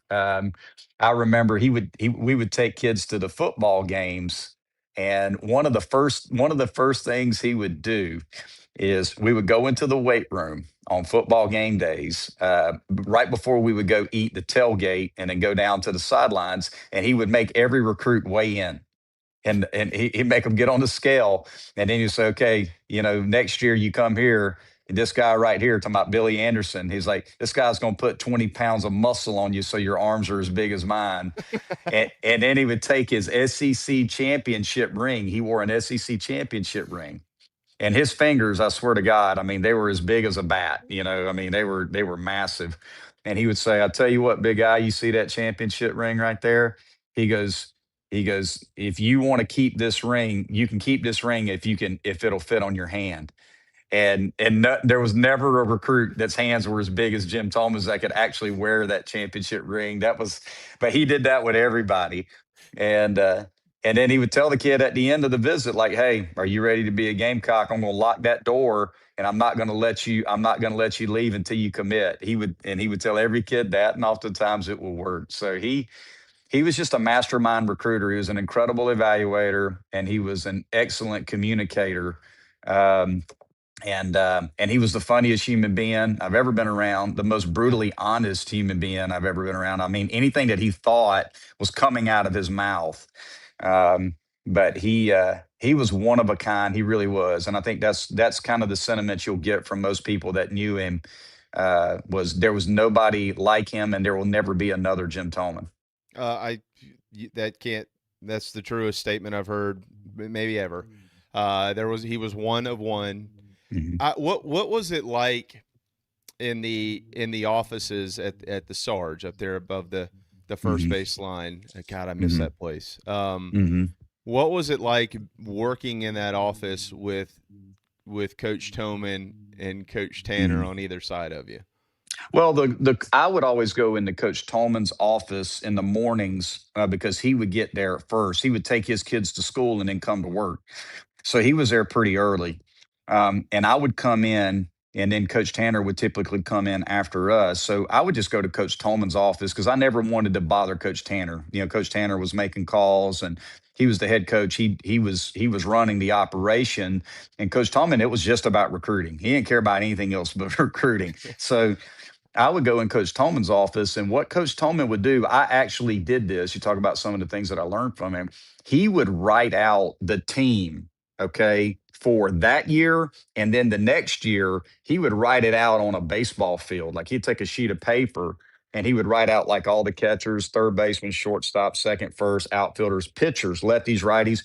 And he would look at it every day and put the scholarship amount beside it. And he would try to figure out basically every day, he would look at that team and say, okay, we're going to lose these guys. We need to sign guys to replace them.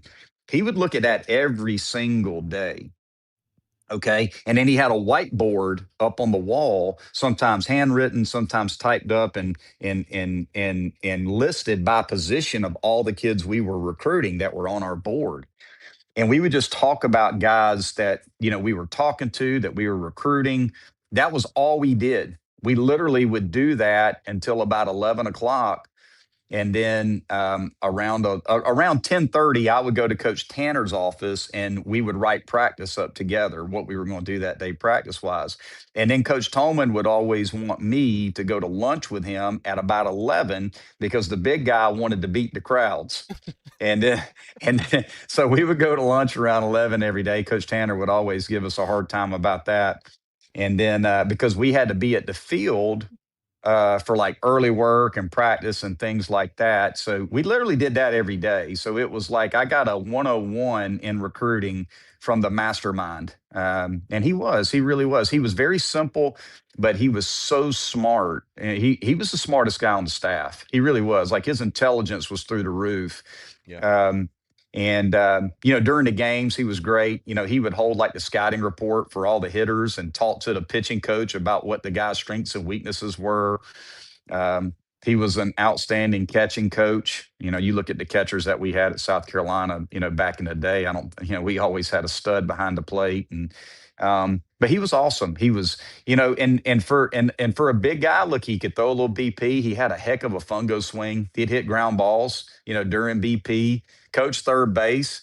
I'll never forget my first year there. We started off, we were struggling in SEC play, and he got mad and said, "Hey, I'm going to go on the road and leave you guys with the team for the next 2 weekends. I'm going to go get some JUCO bandits." And he said, and Coach Tanner said, "Well, Monty, you're going to be coaching third base while Coach Tolman's on the road." And I said, "Coach Toman, like, is there anything you can give me, like in terms of you know, any sort of help or advice on you know, coaching third base?" And he said, "Yeah." He goes, "Hold the slow ones and send the fast ones," and he left. That's basically how he taught. That's basically what he told me is the key to being a great third base coach was hold the slow ones and send the fast ones. But that was him in a nutshell. You know, I mean that was him in a nutshell. I mean, so many great. I could talk to you for an hour about some of the stories of some of the things that I witnessed while I coached with him that were just great. He was phenomenal. The players absolutely loved him. Well, I've never been around somebody who could hold a room like you mentioned how smart he was. And he was. And I think that's what always like if I would introduce somebody to Coach Toman or and they didn't really know him, it would throw you off because he is such a comedian. He's so naturally funny. But then he can watch a kid and in the same sentence he's telling you some story that is it might not even really be that funny of a story, but he's telling it so it's going to be. And then in the middle of the sentence, he'll be watching a kid and be like, well, this kid sucks. And you're like, you saw him swing the bat once. He's terrible. We're not going to sign this kid, or he's not going to get a hit all weekend. I've never seen anybody in this game, and the game I've been around for almost 40 years of my life. I've never seen anybody that could hold it like that, where he can entertain and evaluate all at the same time and not lose a step. Yeah. Well, I think the thing about the evaluating and the recruiting that made him different than most recruiting coordinators was that most recruiting coordinators, they're baseball coaches, right? Like they're baseball coaches who part of the job is you go out and recruit and evaluate. Coach Toman was kind of the other way. Coach Toman was a recruiter and evaluator who also coached. Like he was more about that was the priority, and that's what he loved to do more than anything else was go and find players. He loved going on the road. He loved watching baseball games. He loved talking to kids. He loved entertaining kids. Like that was his bread and butter. That's what made him so good. He used to say all the time that coaching is overrated. He would say it like point blank, coaching is overrated. It's all about the talent. It's all about the players. Get the players and you'll win. Yep. And he goes, nobody's, everybody thinks they're a guru. He loved the word guru. Everybody thinks they're a coaching guru. He goes, but if you get a bunch of average players, it doesn't matter how good of a coach you are. He was huge on that. So and that was the biggest difference between him and everybody else. Like I got a chance to go on the road with him as a young assistant, as a volunteer. I got to go on the road for a summer with him when Jerry Myers left to be the head coach at Old Dominion before we hired Mark Calvey. I got a waiver to go on the road, so I got to go hang out with him. If there was a game at 10 a.m., we were at the field at 9 a.m. Like his rule was be the first one there because you want the kids as they're warming up in the cages or out on the field throwing, or if they get there early, when they see us, the first thing in their mind is going to be, hey, that's South Carolina. And that's pretty smart. That's like one of those things that a lot of coaches don't think about that he thought about. He would walk down there, like even if he couldn't talk to the kids because the event was going on, you have to wait till the event was over. Coach Toman will walk down there and literally like stand up against the cages. Every other coach is up in the stands, right? Jim Toman would literally walk down to the cages and stand like the kid would be looking at him 5 feet away. He wouldn't talk to him. But he would literally like go down there and make sure that you could see South Carolina Gamecocks, right there, right in your face. That's how he was. He was in your face. You know what I mean? Yeah. And he was something else. He would tell opposing teams that would come in, teams would be walking in to play us, and the assistants would come by and say hello. And he would tell them, hey, you may want to keep your guys on the bus, for another 30 minutes or so. Like, you do not want to watch us take batting practice. We're about to hit 100 balls over the fence. Like, your pitching staff's going to be intimidated if you guys, don't keep them on the bus. He would say stuff like that. But he was one of a kind, like nobody else did the things or said the things that he did. Yeah, he was something else. That was an important part of Carolina baseball back then. Hit as many out as we can in BP. Yeah. I know Coach Tanner loved that. So let me ask you one more thing. I'll let you go. I know you have to work. Obviously that tribute video that we played, I ended it the way that I ended it with Coach Toman getting thrown out of that game. And if I remember correctly, I think that was Georgia on a Friday night in 2007. Obviously at the Sarge. But you would have been coaching first base in that game, and I was there. I was there that night. I remember him getting thrown out of the game and kicking dirt on home plate and raising his fist. I think he looked at the ball bucket wondering whether he should toss that or not, but he didn't. What did he say after the game? Like what? I know he told me, hey, that he's told me the strike zone sucked. And and the umpire had already warned him and said, "That's enough out of you, Jim. Not another word." And he was like, "I didn't give a shit, like I was gonna say whatever I wanted to say." But what were those conversations like after the game? What did Coach Tanner say, or did he even say anything? Well, here's the thing about that. So, and any time Jim got thrown out of the game, I remember him getting thrown out maybe twice. I remember he got thrown out, I think, against Furman up in Greenville. We went and played Furman in Greenville. He got thrown out of a game there, and he got thrown out of that game. The one thing about Coach Toman was he had so much respect for Coach Tanner, even though they were like brothers, right? He would tell Coach Tanner before he was going to get thrown out, "Hey, I've had enough of this guy. Like, are you okay with me, giving it to him and getting thrown out?" Like he wouldn't just get thrown out. Okay. So the point being is when he did get thrown out, there wasn't a whole lot to talk about after the game because we already knew he was going to get thrown out. It wasn't like, well, why did you get thrown out? He had already let Coach Tanner know he had had enough. And he was going to let the guy have it. And he would basically kind of get the okay that, hey, all right, well, go ahead and get thrown out of the game if you feel like you need to stand up for our players. So, so there wasn't a whole lot of talk after the games, about that, just because it was already kind of premeditated. I'm going to get thrown out. Well, that makes sense then why Coach Tanner walked out so calmly. Yeah. It was like, okay, I'll go get him now. Yeah, go get him now. Yeah. Oh, man. Well, like I said, we ended that clip with him getting thrown out because it was funny. It was funny. And that was Jim Toman. He was so funny. And everybody I talked to yesterday, obviously you included, but, from Soup to Smokey and Landon and Drew and everybody, everybody says the exact same things about him. That's when you know who you are. When you ask all these people and they have the exact same responses. Man, it's great to see you. Really appreciate your time. I saw that Iceberg had you on last night, so everybody's hitting you up.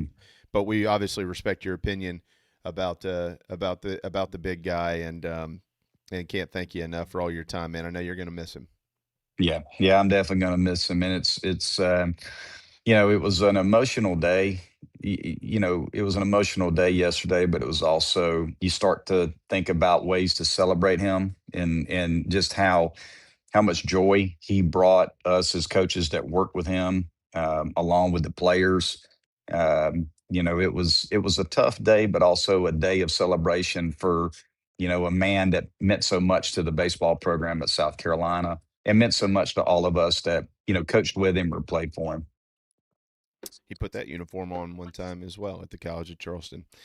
Monty Lee, associate head coach for the Cougars. I know you got to get to work, brother. Good luck dodging the rain. We've had nothing but it here lately. Absolutely, man. Appreciate you having me on, Jamie. Thanks, Monty. See you, bud. There you go. It is 10:24. JC and Phil are in when we return on the morning show presented by our friends at Palm Casual. Gamecock Traditions is your Nike superstore and your home for anything and everything with a South Carolina logo. Visit us in the Midlands and order online at GamecockTraditions.com. Go Gamecocks! The State Farm Personal Price Plan helps you create an affordable price just for you. Contact local agent Gary Patterson for your personal price plan today. Walk me through the toughest case or situation we've had to handle without names or locations. Just what was the toughest situation? The hardest one was there was an individual that defended themselves in their home and they're still criminally charged. And there was evidence that they were, being sought after for something that they weren't technically involved in. And they're being charged criminally because they defended themselves inside of their own home for doing what was right and what we believe at Right to Bear to be a human right. TheBigSpur.com, now part of On3. Join for just $1 today. When you buy and sell your sports and fitness gear at Play It Again Sports, you support a local business. We pay our customers for their quality used sports and fitness gear and resell it, recycling it back into your community. Support local, score savings. Play It Again Sports. Palm Casual Patio Furniture presents our coverage of South Carolina football. Visit palmcasual.com today. Make your outdoor space the best it can be. Go Gamecocks! The State Farm Personal Price Plan helps you create an affordable price just for you. Contact local agent Gary Patterson for your personal price plan today. A really common fear in a workman's compensation case is what's going to happen to my job if I report this injury? And my answer to that is you still need to report your injury. I'm dealing directly with the insurance company, and the insurance company is going to treat you like a file number. So let me make sure that doesn't happen to you. Let me get involved in your workman's compensation case.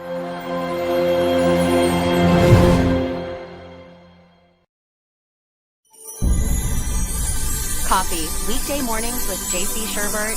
Watch or listen on the Chief Sports app, the Chief Sports YouTube page, and available on Apple and Spotify.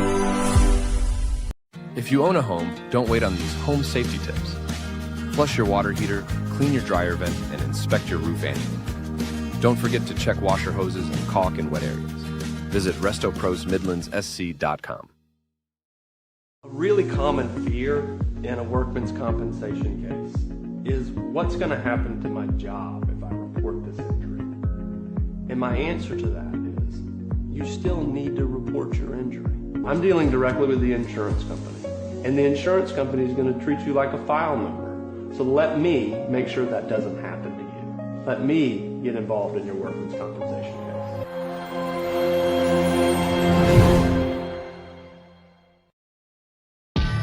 Ryan Brewer Fence offers a variety of services ranging from fences and railings to columns. Our craftsmanship, experience, and service is second to none. Visit ryanbrewer.net today. Andy, why are you burning all that money? Because if you're buying a Honda or Toyota, that's exactly what you're doing. Look at the new Kia K4. It's $2,000 less than the Civic, and Honda only has a 5-year warranty.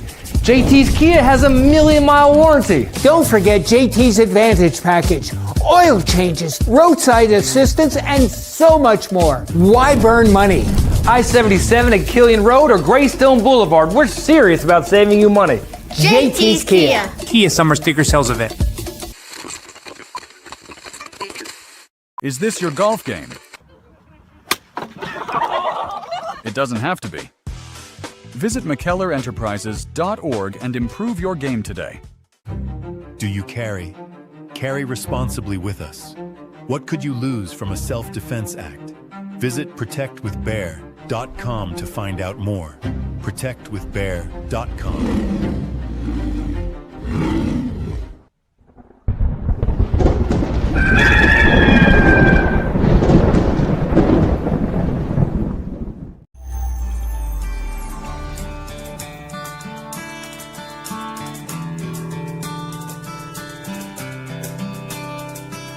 You're tuned into Inside the Gamecocks, presented by the West Law Firm and Resto Pros of the Midlands. Part of the Chief Sports Network. Go Gamecocks!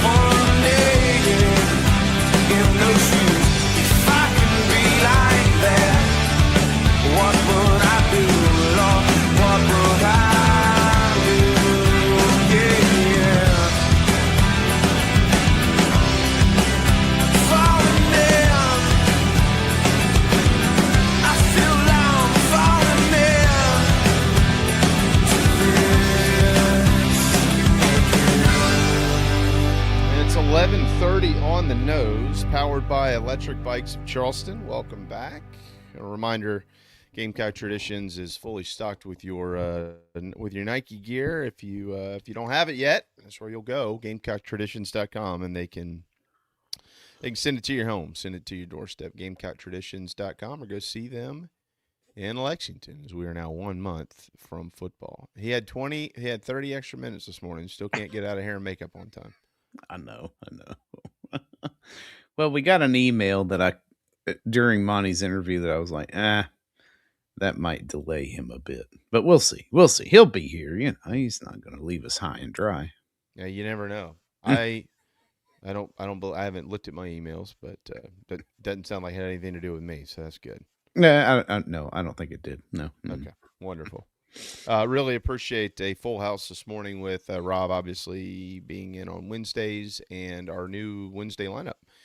Both David Cloninger and Chris Clark will be in on Hump Day moving forward, and then having Bonnie pop in to talk about Coach Toman was quite special. We've it's been tough. It's been tough for a long time with everything that he's been going through. But when it ends like that, getting that news yesterday was certainly not easy. And yeah, hopefully, I saw it breaking. I was like, oh, man, that stinks. Just losing too many people here recently. But fortunately, and thanks to what it is that we do here, I was able to meet Jim and can confirm that even in a single meeting with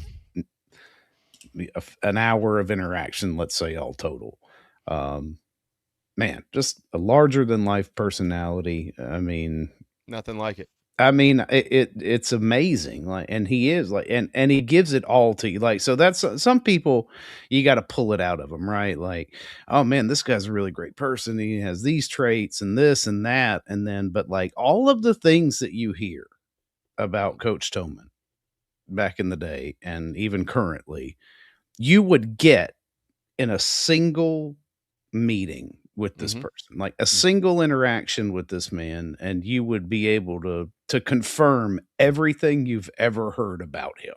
And I like that, because that's the sign of a true and genuine kind of person who's out there just, giving of himself, not really hiding anything. And yeah, you're right. I mean, it was neat. He he ate that catcher up on opening day of 2024. That boy, 24. Dude, that kid didn't stand a chance. It's like, yeah, this guy sucks. It sucks. I was like, this kid sucks. It was the first inning. I was like, you've seen him catch. We're not even through the first batter of the game. He's like, he'll have 3 or 4 pass balls before the 5th inning. Right. And I think he had 6. And I was like, damn, he really does suck, man. And I understand catchers, like that's kind of my thing too, and that was one of the things that I always,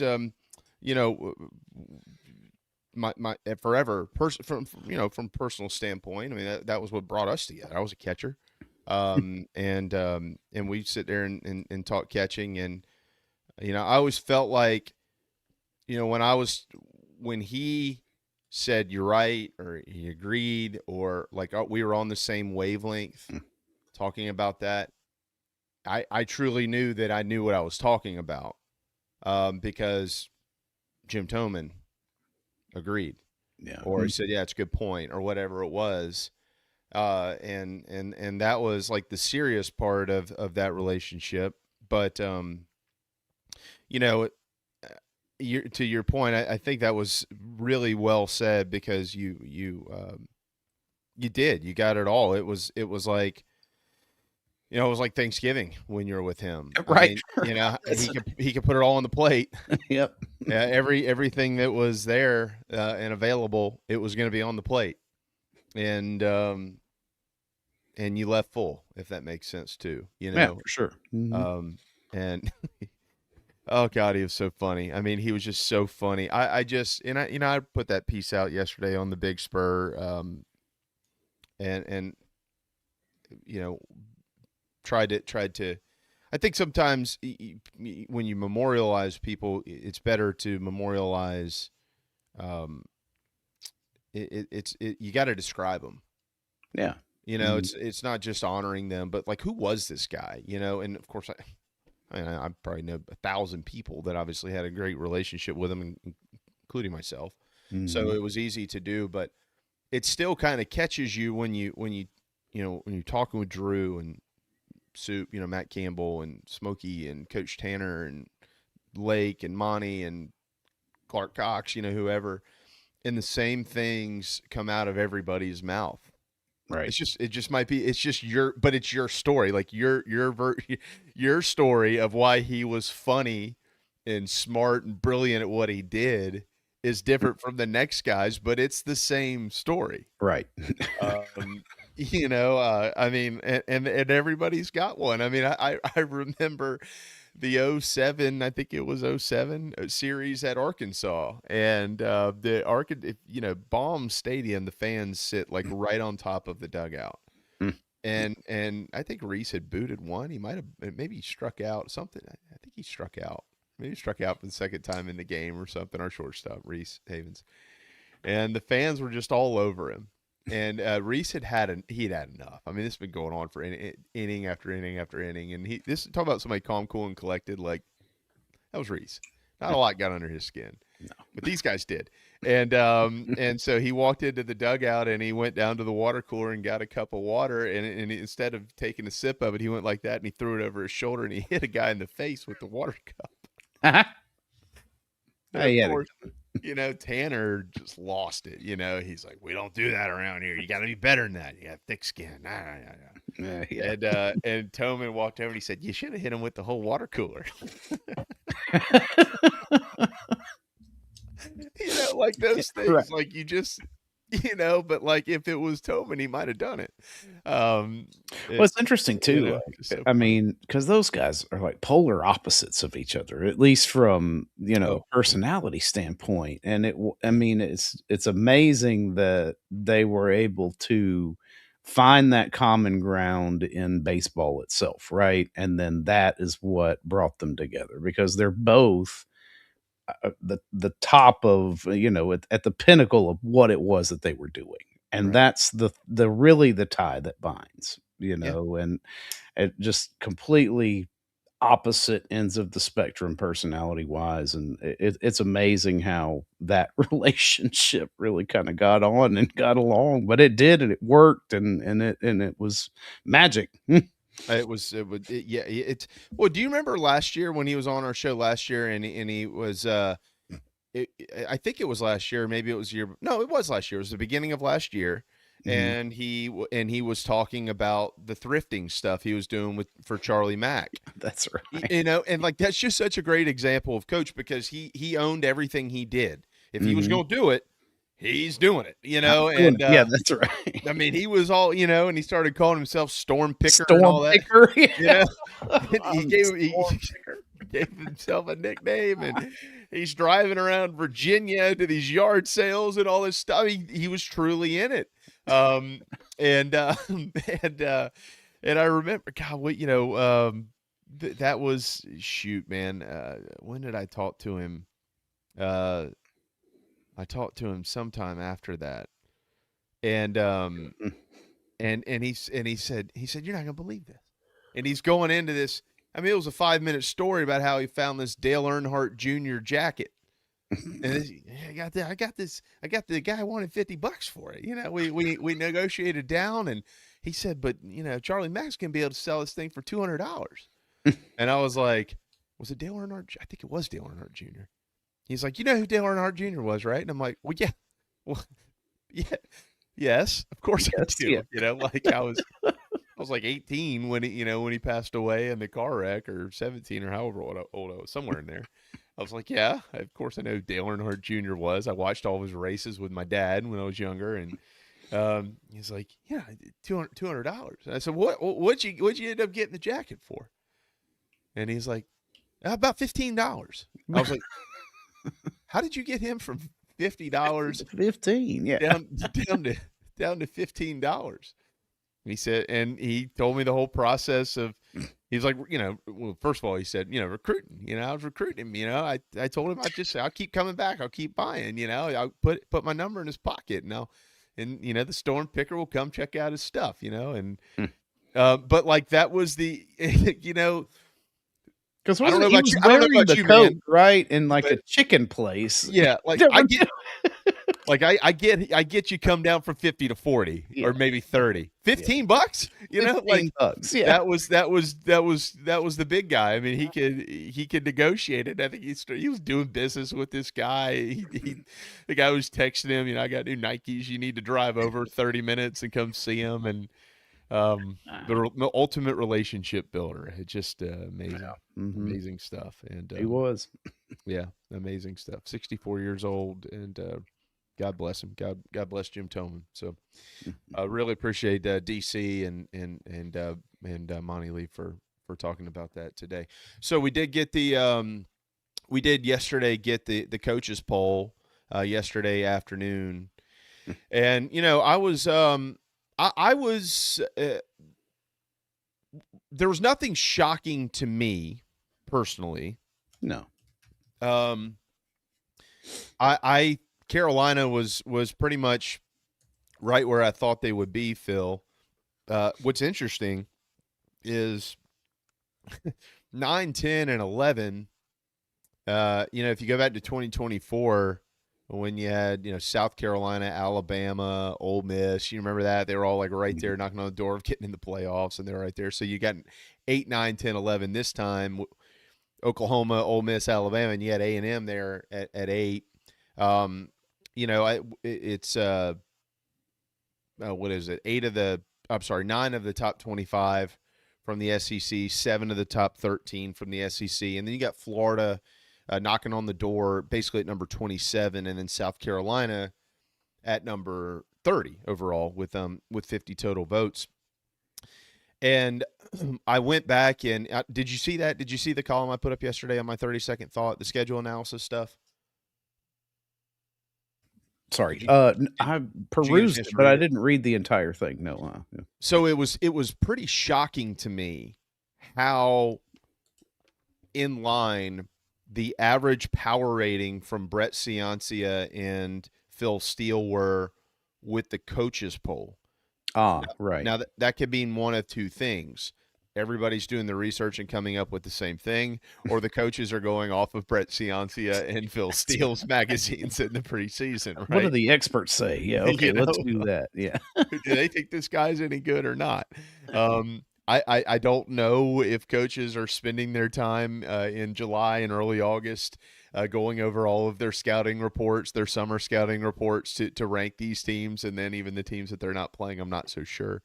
But it's still you know, pretty in line. So what do I mean by that? Well, if you haven't read it, you know, hopefully if you subscribe for $30 for 1 year, for a whole year, it's less than $250 a month, which is I don't even, we're going to go broke doing this, but you know, the power said we're doing it. So we're doing it. Mississippi State, not ranked. Okay. At a power rating of 43 by Pick Six, a 47 power rating by Phil Steele. Alabama ranked 11th by the coaches, an average power rating between Steele and Ciancia of 13.5. Pretty close. Yeah. Okay. You know, Kentucky, a 45 by Pick Six, a 56 by Phil Steele gives you about a 50.5 there. Florida, 27th in the poll, knocking on the door of the top 25. The power rating from Brett Ciancia is 29. Phil Steele, 26. It's right there. Yeah. Or 20, I'm sorry, 23. The average power rating 26. They're ranked 27th. Whew. Okay. Tennessee, ranked 18th by the coaches. Power poll ranking of 15th by Pick Six, 18th by Phil Steele. They've got the Vols with a power rating of 16.5. Oklahoma, ranked 9th by the coaches, 7 by Phil Steele in the power rating, 6 by Pick Six Preview. So they're a little bit higher on them from a power rating standpoint than the coaches are in the poll. But again, you're talking about a 2.5 point difference here. A&M was the largest difference. It was 4.5 points, and that was the only one. Power rating of 13 by Pick Six, 12 by Phil Steele, and the coaches poll has them at number 8. And then, you know, Georgia, average power rating of 4, overall ranking of 3 by the coaches, and then Clemson, the coaches ranked them at number 23, and the average power rating is number 23. So when you were looking at the the schedule for South Carolina in the preseason. And I know Mike has mentioned this. I'm not picking on Mike, just so you know, because it's not like Mike Morgan is the only one out there who's looked at the South Carolina schedule and said, well, it's a little bit more manageable this year than in years past. Go ahead and put those power ratings and those ranking next to them. And I listed it twice, the before and the after with rankings. Doesn't look so easy now. Certainly the front half, looks more manageable. But you're talking about half the teams being ranked inside the top 25. Florida knocking on the door. That would mean 7 if they get in there by the time the Gamecocks go down there. And who knows if these other teams stay in there? Like Clemson, are they going to be a top 25 team after they play at LSU? I don't know. But it's a very difficult schedule. I mean, you got 3 single-digit teams from October 31st to Georgia, on the 21st of November. So it's not easy.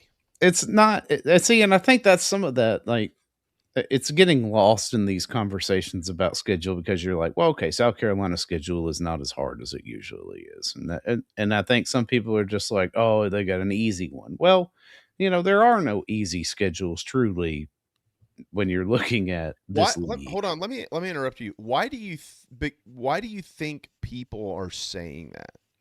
I think because, I mean, my goodness, the narrative, JB, has been South Carolina has one of the top 5 toughest strength of schedules, right, in recent memories, and heading into the seasons. I think I think the last 3 years they've been top 5 strength of schedule heading, preseason strength of schedule. So the shift in the narrative, I think, is natural because you're not seeing, but you are seeing, and this is the other part of it, is like, okay, so what did Carolina avoid? Well, not much. What did you swap out? Not much. I mean, you don't have to play Ole Miss. Yeah, I know they don't play LSU, Ole Miss, and Texas. I understand that. Like, I get it. But it's not like they missed out on Georgia. I mean, right? Yeah, you're replacing that with Georgia, Florida, who's got a lot of hype coming into the season. I mean, Oklahoma and A&M haven't gone anywhere, and that's what JC and I kind of. I mean, according to as soon as it came out, I mean, Ole Miss was where in the coaches poll at 10, 11? They're at number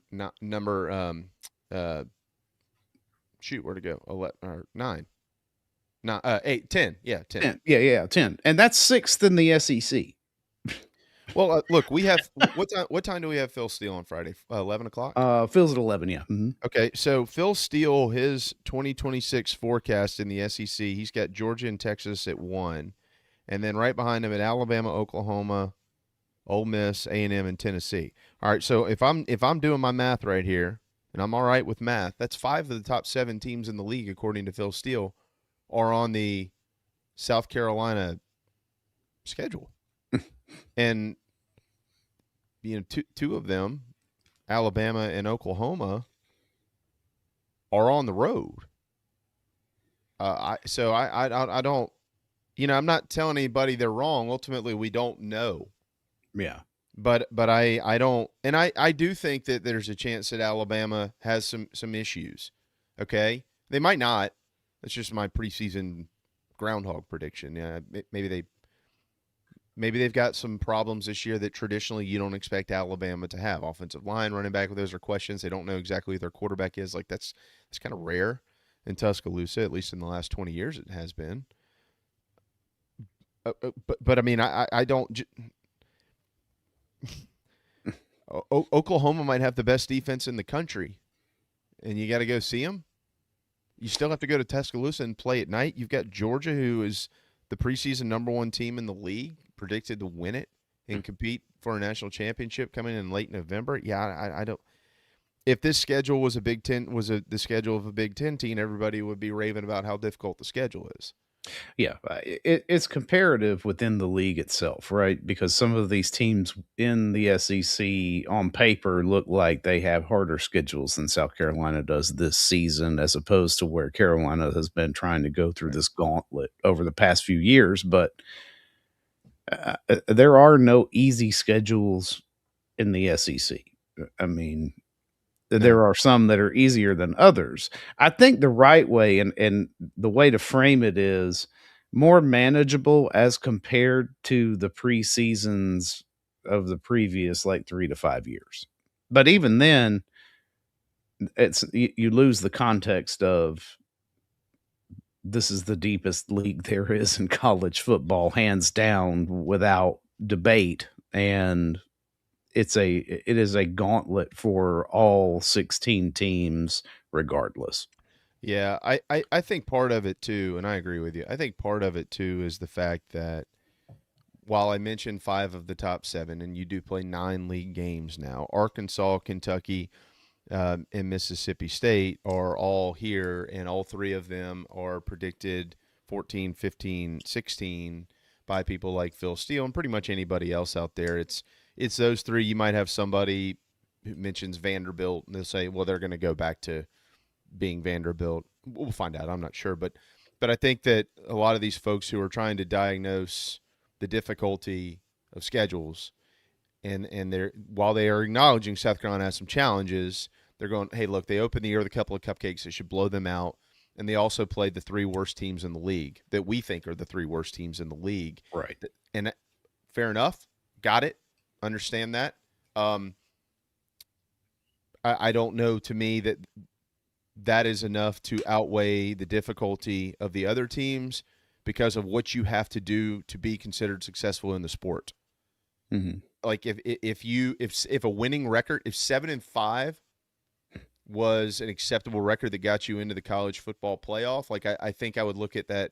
Yeah, this is a manageable schedule, but it's not, is it? You know, South Carolina was 9-3 a couple of years ago, and they couldn't get in, and they had a really strong case to do so, even with 3 losses. So 9-3 against this schedule this year may still not get you in the playoff. Right. So, and I'm looking at 7+ games. I mean, they do look. Should they beat Arkansas? Yeah, they should beat Arkansas based on what we know now. You're still going on the road in the Southeastern Conference in November. Arkansas might be a totally different team by then. So I disagree with those that think it is more manageable than it has been. I think it's just as difficult as it has always been. The challenges just don't look the same. Yeah, it is different. And I think, some of that is probably also driven by the fact that, the team up the road is not a preseason single digit. That's a good point. Ranking too, is that, okay, well, we all know that that's their big power for, outside a conference game. And, well, they're only 23 this year. Yeah. I didn't even pull that. I did look. I think, unless somebody has done the math and I am incorrect, I think based on the coaches poll, Texas, remember how much heat they were getting when they got in? Oh, they don't play anybody, which it's not up to you to be good against yourself. The other teams need to be better in order for your strength of schedule to be, strong. But a couple of years ago, I think it was a narrative that they had gotten or received some sort of fluff from the league, and then that was better last year. I believe this year, according to the coaches poll, Texas does play the most top 25 opponents, right, as the way we see it now. Now that includes Ohio State, obviously coming to town as part of a non-conference deal, but same thing with South Carolina. I did not look at Clemson's, but if I'm looking at the top 25 right now, because it's always interesting to judge their strength of schedule. Obviously, they open with LSU, and the coaches have them at number 13, and they do have Miami coming to town, and they are preseason number 7. Well, that's it. They don't have any. There's nothing else. They've got. I mean, unless Carolina gets there, right? Right. Mm-hmm. We'll see about Virginia Tech. Nobody's buying Georgia Tech this season after everything they lost. Right. Yeah, that's they're going to fall back to their normal. Yeah. They don't play Louisville, and Louisville's not in, but they're knocking on the door. They don't play SMU. They are in there at number 20. I don't even think there's any other ACC teams, are there? No. It? Yeah, I mean, in that, it's what a schedule. I mean, they got to go to LSU and then. Yeah, but after that, you don't play a team with a pulse until. Yeah, I mean, the first week in October, and then you don't, and who knows? Yeah. Is Florida State going to be any good? I don't know. Playing down there always is a challenge. And then, the back-to-back road, they're tough. Toughest stretch for this team is back-to-back road games at Florida State and at Syracuse. I think so. I think that to be as it looks now, right? That's the way that it looks right now. To be fair, because Clemson is not what they were. We'll see if they can get there. To be fair, there could be some matchups on their slate that sneak up on us when the time arrives. Yeah. Like, who is Virginia Tech when they play on October the 24th? Right? Isn't that fair? Mm-hmm. We don't know. Miami, obviously. I mean, I don't know about you. I mean, the Gamecocks are in Tuscaloosa the weekend of the 26th, so finally I'll have a weekend home. But I can tell you now, I'll stay up and watch the Tigers at Cal at 10:30 on that Friday night, because that just feels awkward to me. And why not? Right? It happened. That's right.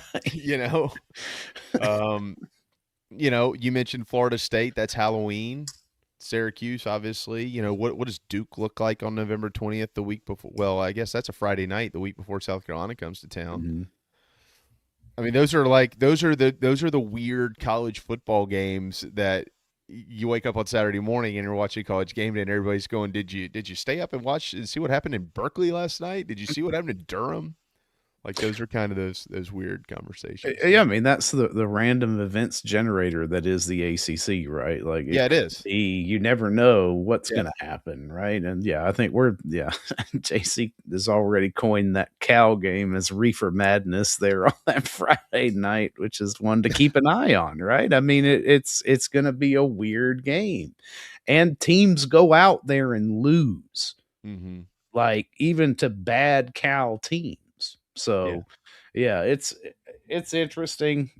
There is a scenario where outside of South Carolina and LSU, the toughest team they play could be Virginia Tech. I mean, when they get there, who knows if James Franklin can turn that around pretty good.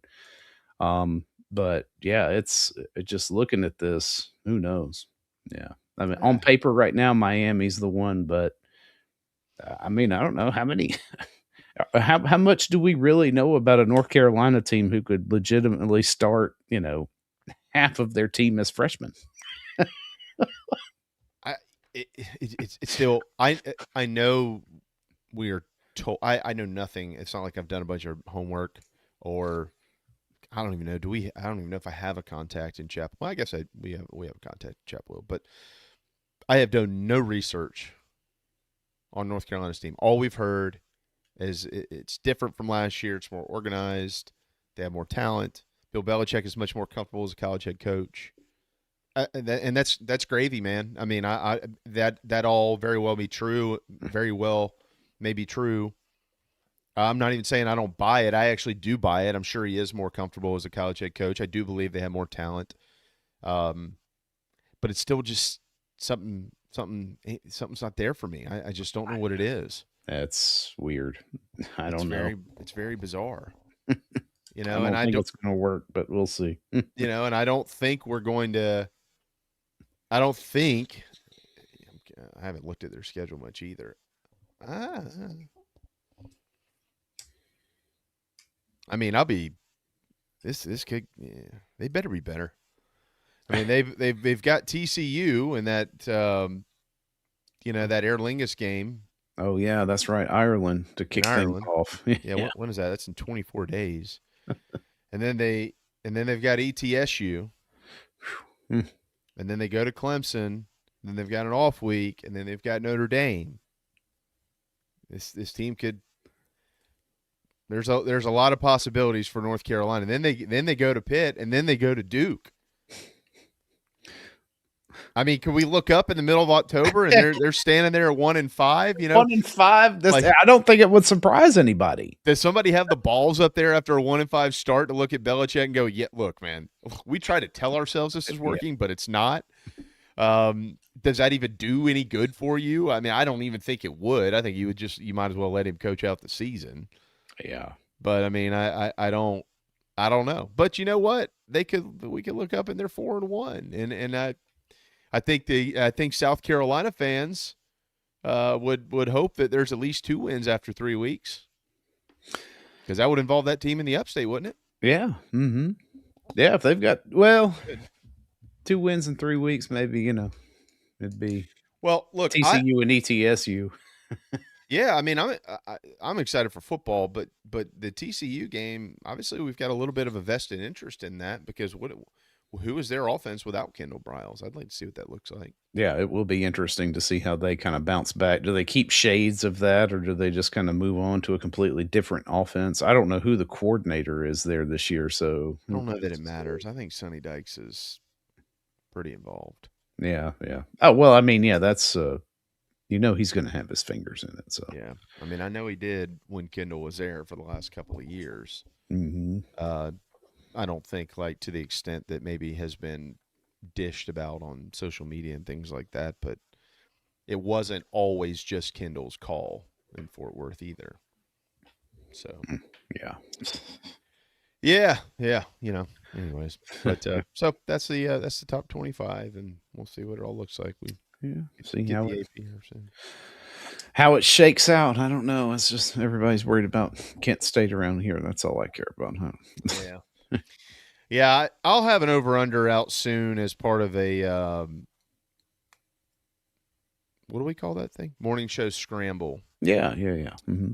Over-under how many points South Carolina puts on the board in weeks 1 and 2 combined. And that sounds kind of cocky. I know. You know what? Okay. Yeah, I don't know. It's to be expected, right? I think that's fair. I'd say less than 90. What? Less than 90 might be cause for concern. Cause for concern. It might be cause for concern. Yeah. Well, I mean, how many did they score last year against Coastal when Mike Furry was calling the plays? 50. Was it 51? 55? Yeah, maybe. You're probably right. I'm not good at scores. Something like that. Yeah, I mean, Kent, I guess, is going to, just looking at it, would put up a tougher fight. But, I would think 6 touchdowns per game. Mm-hmm. And then a field goal just to kind of keep it nice would be good. Yeah, I know. I mean, so you said, I don't know that it would be. I don't think I'm going to stretch myself that thin and say that would be cause for concern, because I do think that there will be some greasing the chain and getting guys in and things like that. Yeah, because you're going to look at a protection strategy if you're way ahead at halftime, right? I mean, you're like, oh, you know what? It's time to get. Well, the over-under is, I believe, 36.5. Yeah, it is. Yeah. 52.5 is over-under, but 36.5. That's what I meant. I'm sorry. Yeah. Mm-hmm. Yeah, the spread. Yeah. So if your total's 52.5, and we'll get Raphael on this on Friday and more, but so you're saying they might score a touchdown and a couple of field goals. Yeah, you're talking about 45 to 7. Yeah. Is what you're saying, is what is kind of what Vegas is predicting here. 44 to 8 or something like that. Mm. Yeah, that's it right there, right? 44 to 8 basically is what there's something like that. So yeah, 16, 44, yeah. See, and that's right at it.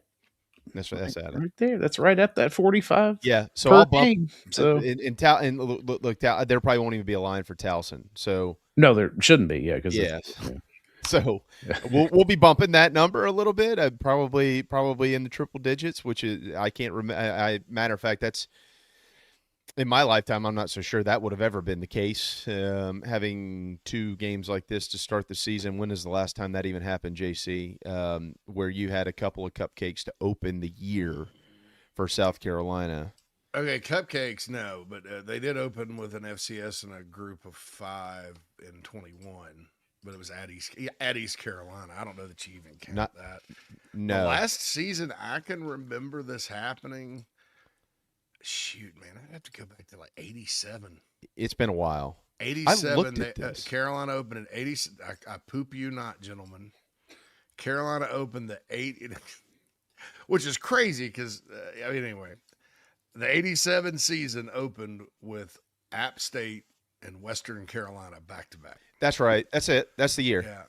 Yeah, I looked at that. And so you're talking about 40 years. And that team ended up being really good, guys, but they only beat Sparky Woods App State Mountaineers 24-3. They were only up 10-3 at halftime.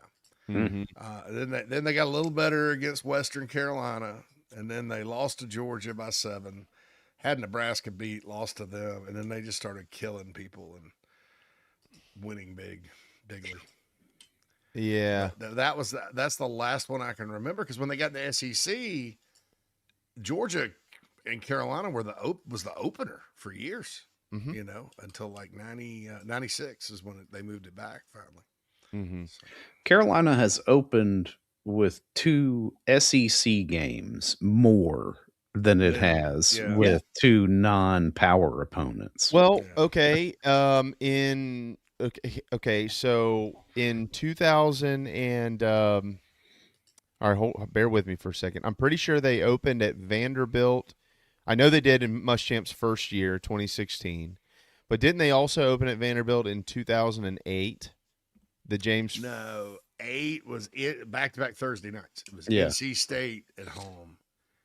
And then, because that was like that calendar in 08 was like last year where it was the end like August 28th, and then they played the next weekend at Vanderbilt. So, but there was a year they've opened with Vanderbilt a couple of times. Oh yeah, it's 04. Strickland was on that team. That's the game they pushed him around, and then they opened in 2012 and almost lost.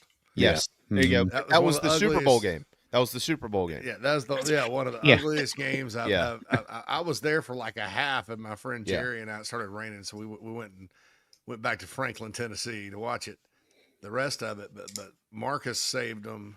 Yeah, and it was just like both offenses turnover. Shaq Wilson had a nice. I mean, that was as good as that 2012 team was, and Vandy was good in 2012. They won 9 games, but that was brutally bad. Brutal opener. I'm pretty sure I remember Coach Franklin going into that game mentioning multiple times how big of a deal it was, and then Derek Mason did it just a few years later when in the 2016 ball game up there, the Elliott Fry had to kick a field goal for South Carolina to win. He did it again in 18 when he said we're gonna give them a street fight, and Muschamp said, "They want a street fight, go give it to them." And Carolina just beat the snot out of it. Derek Mason went to SEC Media Days with a bow tie on this first go around. Right, he was a terrible hire, and I knew this. Kind of the theme of my worldview of college football. He came, I was like, okay, he's a good defensive coach. What's he going to do on offense? Because Vandy's had a pretty tricky offense to stop. Mm-hmm. Oh, no, they're going to be Stanford on offense. I'm like, Stanford beats Notre Dame on offensive linemen. And Stanford's a bully team in a finesse league. Now, you're at the most non-bullying program in a bully league. And you're going to line up and run the ball. And Vandy fans have just won back-to-back 9 games. They hated me, all 7 of them. Because I said they're going to go 0-8 in the SEC under Derek Mason. You and your Gamecock bedfellows can go jump in a hole. And I wasn't even, Gamecock bedfellows. How about that? That sounds a very Vandy thing. And sure enough, man, I didn't hear peep from those people. Because he was that terrible. I mean, he was terrible. The only thing he did good there is beat Tennessee for whatever reason. And I looked that up the other day. We're talking about Vanderbilt, Tennessee. Vandy, Tennessee is 6-6 in the last 12 meetings. Wow. Yeah. Maybe if you're Tulane, you're probably sitting there going, all 7 of those fans, maybe we should have stayed in the SEC. We could have played LSU. Roll wave. We didn't finally turn the corner because Vanderbilt did. I don't know, man. But that was Carolina's opened with tough games more than they haven't through the years. Yeah. It's been they opened at Mississippi State in 2006. Well, they've opened in Charlotte several times with NC State, North Carolina. I mean, they don't just shy away from openers. No. And look what they were planning to do this year. The U-Docs was coming to town. I know I'm chipping into your time now, but I don't care. It's okay because it's good to talk to you. That's right. You just ghosted us here on the first hour. But, nobody let me know that the interview was done, and I wasn't listening live because thanks for your support. I probably should have texted you. I thought about it, and I was about to be like, man, those guys are going long. And then I was like, no. Did I actually ask them to text me, or did I just say I'll be on afterward? It's okay. And I kind of had to call myself out about clear communication. It's all right. I've done this before. I know how to navigate the rough streets of live TV and radio. Yeah. Let me ask you a question. Well, I tell you what. I want to ask you. Or do we need to hit a break? Don't we, Phil? Yeah, we could hit a break if you want to. Yeah, let's just hit one. I want to ask you a question about something that Phil and I were just talking about a little bit ago. All right, so hit a break, Phil, and then switch it to the show so we can pod it, for pod purposes. That sounds good. None of you know what I'm talking about out there, but I'm sending. Doesn't matter. I thought I was using my telepathy to communicate, but I really wasn't. Okay. All right. We'll do that. I'm going to stick around for one more quick segment, and then I'm going to go eat an avocado. So this is the final break of the morning show, transitioning to the show when we return. If you own a home, don't wait on these home safety tips. Flush your water heater, clean your dryer vent, and inspect your roof annually. Don't forget to check washer hoses and caulk in wet areas. Visit RestoProsMidlandsSC.com. Now is the time. Finish your hardwood floors with Recoat Revolution. Beautiful like new floors in just one day. Hardwood, vinyl, laminate, concrete, tile floors. Any floor. We can do it. No dust, affordable, and 5 stars. Give us a call in South Carolina, 803-397-1365. Or visit us at recoatrevolution.com. Go Gamecocks. Do you carry? Carry responsibly with us. What could you lose from a self-defense act? Visit protectwithbear.com to find out more. Protectwithbear.com. Troy Branham of Golden Gate Mortgage can help you save big today anywhere in South Carolina. Over 27 years experience.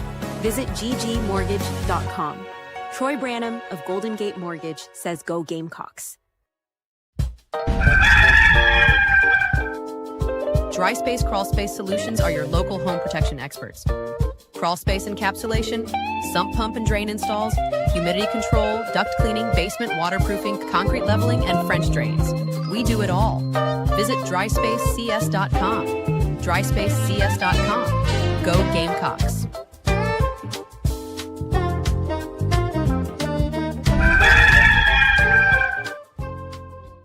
If you have experienced water damage, storm damage, fire or smoke damage, or need mold remediation, you need Resto Pros of the Midlands. Visit RestoProsMidlandsSC.com and go Gamecocks.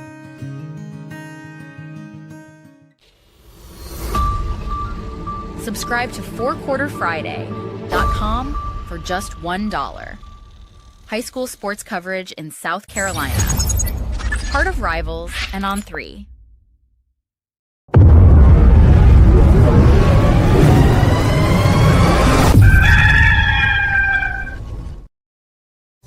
Clowns are people too. Clowns are people too. Now I own some tiny those red shoes. I don't know much, but know one thing that's true. If you don't know anything, just know that clowns are people too.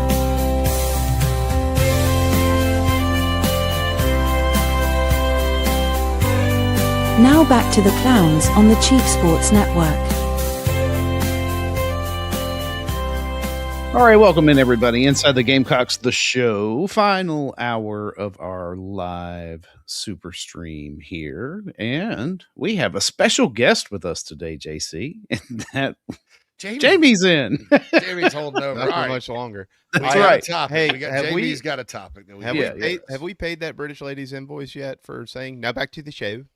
Oh, we keep renewing. We're having it. trouble with her visa or work visa.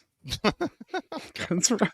Actually, ICE deported her a long time ago. That's right. She's not here anymore. She made an illegal shepherd's pie and took it to a bake sale. And I never knew she was actually here. She's going to try to get back on the equipment shipment when North Carolina comes back from Ireland this month. That's what they're investigating Michael Lombardi for in Chapel Hill. Is she? Okay. Ice is all over him. That's over his butt. Yeah, Who's this British lady all stashed in the broom closet over here? Help me! Help me! Help me! Shut up! That's right. Quiet woman. Quiet. Quiet, Mary Poppins. You will go to sleep or I will put you to sleep. Puts the lotion in the basket. Yeah, we literally could do this all day. I first of all, before I get out of here, want to thank our new Wednesday lineup of David Cloninger and Chris Clark in hour one. They were, as always, phenomenal, and we got not lucky at all, but it worked out to have DC, somebody who has known my friend, our friend, everybody's friend, Jim Toman for as long as he has, so that was really neat, and really appreciate Monty being kind enough to jump in here. And let's be honest, probably in front of a bunch of people who don't really care about him anymore, and talk about Jim Toman's influence on his life and the University of South Carolina. So appreciate all that. Rest in peace to my dear friend. I'm going to miss you, Jim Toman, Storm, the big guy, all that stuff. It's been an awesome day and celebrating him and talking South Carolina football with Chris and Rob and DC as well. Yesterday, we did get the coaches poll. And I was telling Phil earlier, JC, I'm not going to rehash the whole thing because obviously there's a lot of people who just heard this and don't want to hear it again. But I was pretty shocked when I was doing my schedule analysis column. And the reason that I waited to do that is because I like to have more information to work off of. Like a lot of the stuff that comes out in April, May, June, July, it's hard for me to always buy into those things. It's still hard for me to buy into it, but it's hard to buy into it when I'm not so sure what people are going off of. Well, by this time, you've got the guys who do the homework like Brett and Phil, and obviously the coaches put their votes in. How much do you put in that? I don't know. But I do find it really interesting that everything lined up. Unless the coaches just, read the preview magazines themselves and said, the hell with it, put them 11. Wow. Maybe they did, but it all lined up from the power rating standpoint to the coaches poll standpoint. It was all kind of there. So if you saw that article that I put up there yesterday, JC, I did this intentionally. I put South Carolina's schedule up, and then I went through everything with the grades and the ratings and the rankings and all that type stuff. And then I listed it again and put all of those numbers next to all those teams that are on the schedule. Looks a little bit different when you do that. So I'm just curious. I asked Phil earlier, and I want to ask you the same question. Why do you think some people believe that South Carolina's 2026 football schedule is not as difficult as previous years, or is more manageable? I don't think it's previous years, and I actually wrote a little about the schedule today in my countdown piece because. The critical 4-game, it's a 4-4-4-3, and so I identified the critical 4-game stretch. But I wrote a little about the fact that it's just not. Chances of it being like last year and you've all heard me say this a dozen times. I don't hammer the point home because I think even with that schedule, that's no less than a 7-5 football team if they had a decent plan on offense. Even if Dowell Loggins had come back as the OC, I think that's a 7-5 football team at least. But everybody cycled up, and you compare it to A&M where everybody cycled down, and there's always surprises like the top 25 you just mentioned. There'll be 8 teams that we look back, and if we cared to look back in December and laugh at, we would. South Carolina was one of those last year. There's just a lot of uncertainty with the portal and scheduling and all that. I think that when you look at it on paper, though, when you get 3 teams are probably not going to be amongst the best rosters, no matter how surprising some players are, and that's Mississippi State, Kentucky, and Arkansas, and then you have 2 cupcakes at the beginning, you feel a little bit better than last year where, think about it. Shane Beamer mentioned this, and I don't know if that was the best Texas A&M team in the history of the Aggies, but it was the best in quite some time, at least since the R.C. Slocum era when they were winning the Southwest Conference back in the day. I believe that was the best Vanderbilt team ever. I believe that was the best Ole Miss team ever. Even in the Archie Manning era, Ole Miss wasn't out there in the hunt for they were a play away from playing for the national championship. That program's never done anything like that. Okay. Mm-hmm. You also got Oklahoma, who went from a six-win team that couldn't move the football to a playoff team. You've got Alabama, who returned to the playoff on the schedule. And then LSU and Missouri certainly were a little disappointing, especially compared to the hype coming out of Missouri at the beginning of the year. But when did Carolina play them? Well, they played Missouri. It's like the Sixth Sense. Mm-hmm. They don't know they're dead. It's like that kid's Haley Joel Osment. They don't know they suck. Yeah, that's when Carolina played Missouri, and that's also when they played LSU, both on the road. LSU is still fighting. The meltdown for LSU came against A&M in the second half. That was it. But by the Carolina game, LSU had still been winning. They had beaten Florida. They were still in the hunt for the playoff. And the only puzzling loss to me was Clemson, because they definitely were down. And that was, to me, the worst loss of the season. But the chances of you getting that again with so much new, like Florida's got a new coach. Tennessee's got a new quarterback there's 7 new quarterbacks. There's 6 new defensive coordinators. There's 5 new offensive coordinators. There's 4 new head coaches. New doesn't always work. New gives you excitement, but it doesn't always work if you're talking about, being consistent and playing a veteran team like Carolina will be. So I think that's why it feels good. The other part of it, Jamie, is this. There's not, last year Carolina didn't have, everybody talks about November around here.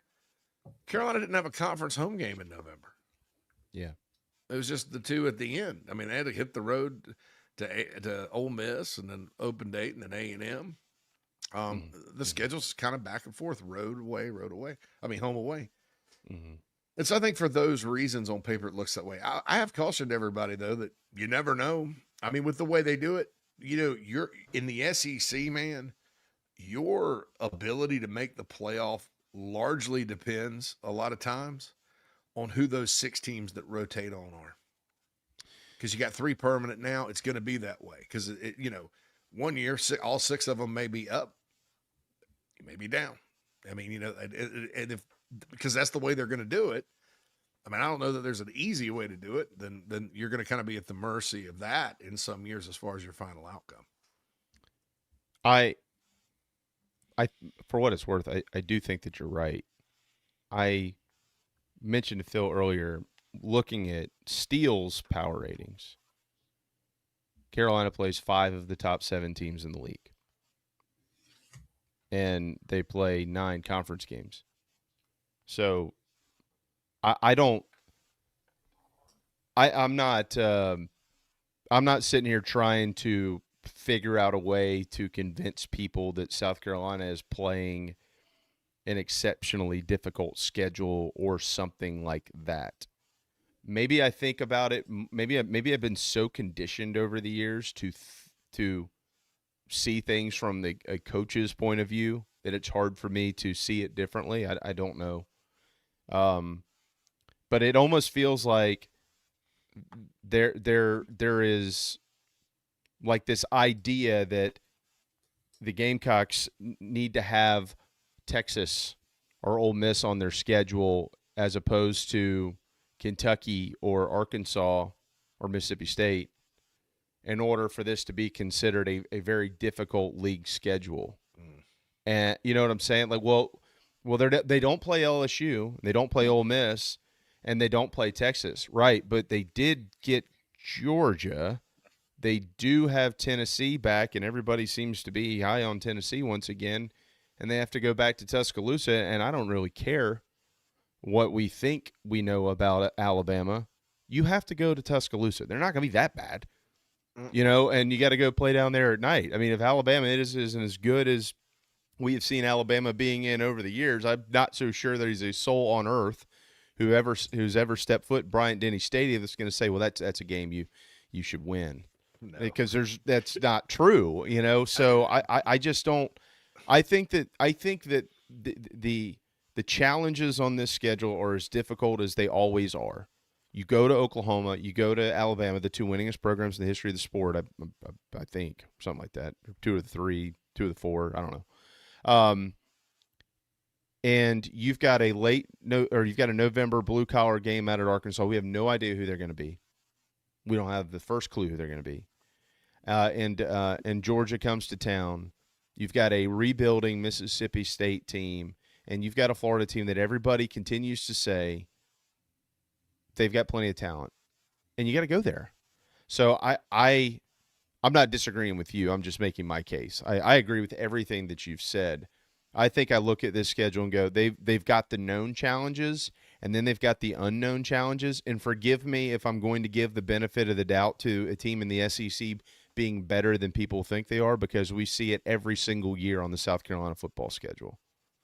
Yeah, another thing is the venues, though. I mean, it's not you know. Look, Bryant-Denny, I'd be a moron to sit here and say it's not a tough place to play. No, I mean it is. Their record speaks for itself. Yeah, they have lost some night games to Oklahoma and Texas the last couple of years, but it's very rare.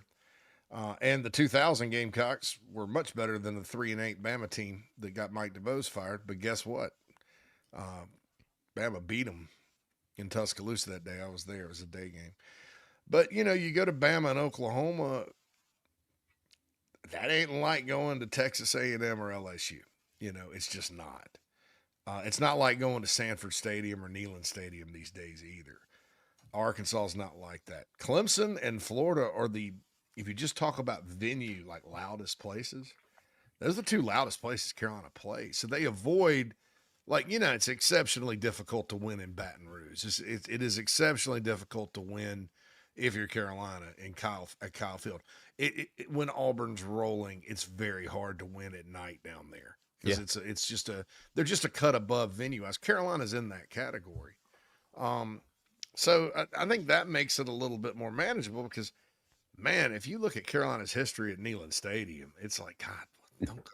That's good they're coming to Williams-Brice because their history at Williams-Brice isn't much better the last 8 games. Going to the Swamp stinks, but guess what? It's a noon game. And I've watched a lot of Florida football through the years, and when they kick off early, I mean, they're yawning at Mr. Two Bits. Yeah. Or the guest Mr. Two Bits now. May he rest in peace. They're still cutting their jeans. Getting out of the trailer, peeing on a manatee first thing in the morning. Yeah. Hey. Hey, did you get the babysitter for Dakota? Because the game's about to start. Go Gators. Where's Rowdy? Yeah. They named their kids Dakota and Rowdy. Marianne and Pete and Thomas. Jason. Not Tom, just Thomas. And they got some German last name like Scherholz. That's what you find in Florida. These weird last names, common first names. Kids' names are way out of there. I'm talking about the swampy parts, the gates. Anyway. Yeah, no, we know what you're talking about. God bless Florida. Well, I was just curious. Well, at least we got rankings. Fascinating discussion, JB. I really do, because I wrote about it today in my countdown piece. It's and I actually put some of the pundits out there have said, "Oh, it's a favorable schedule."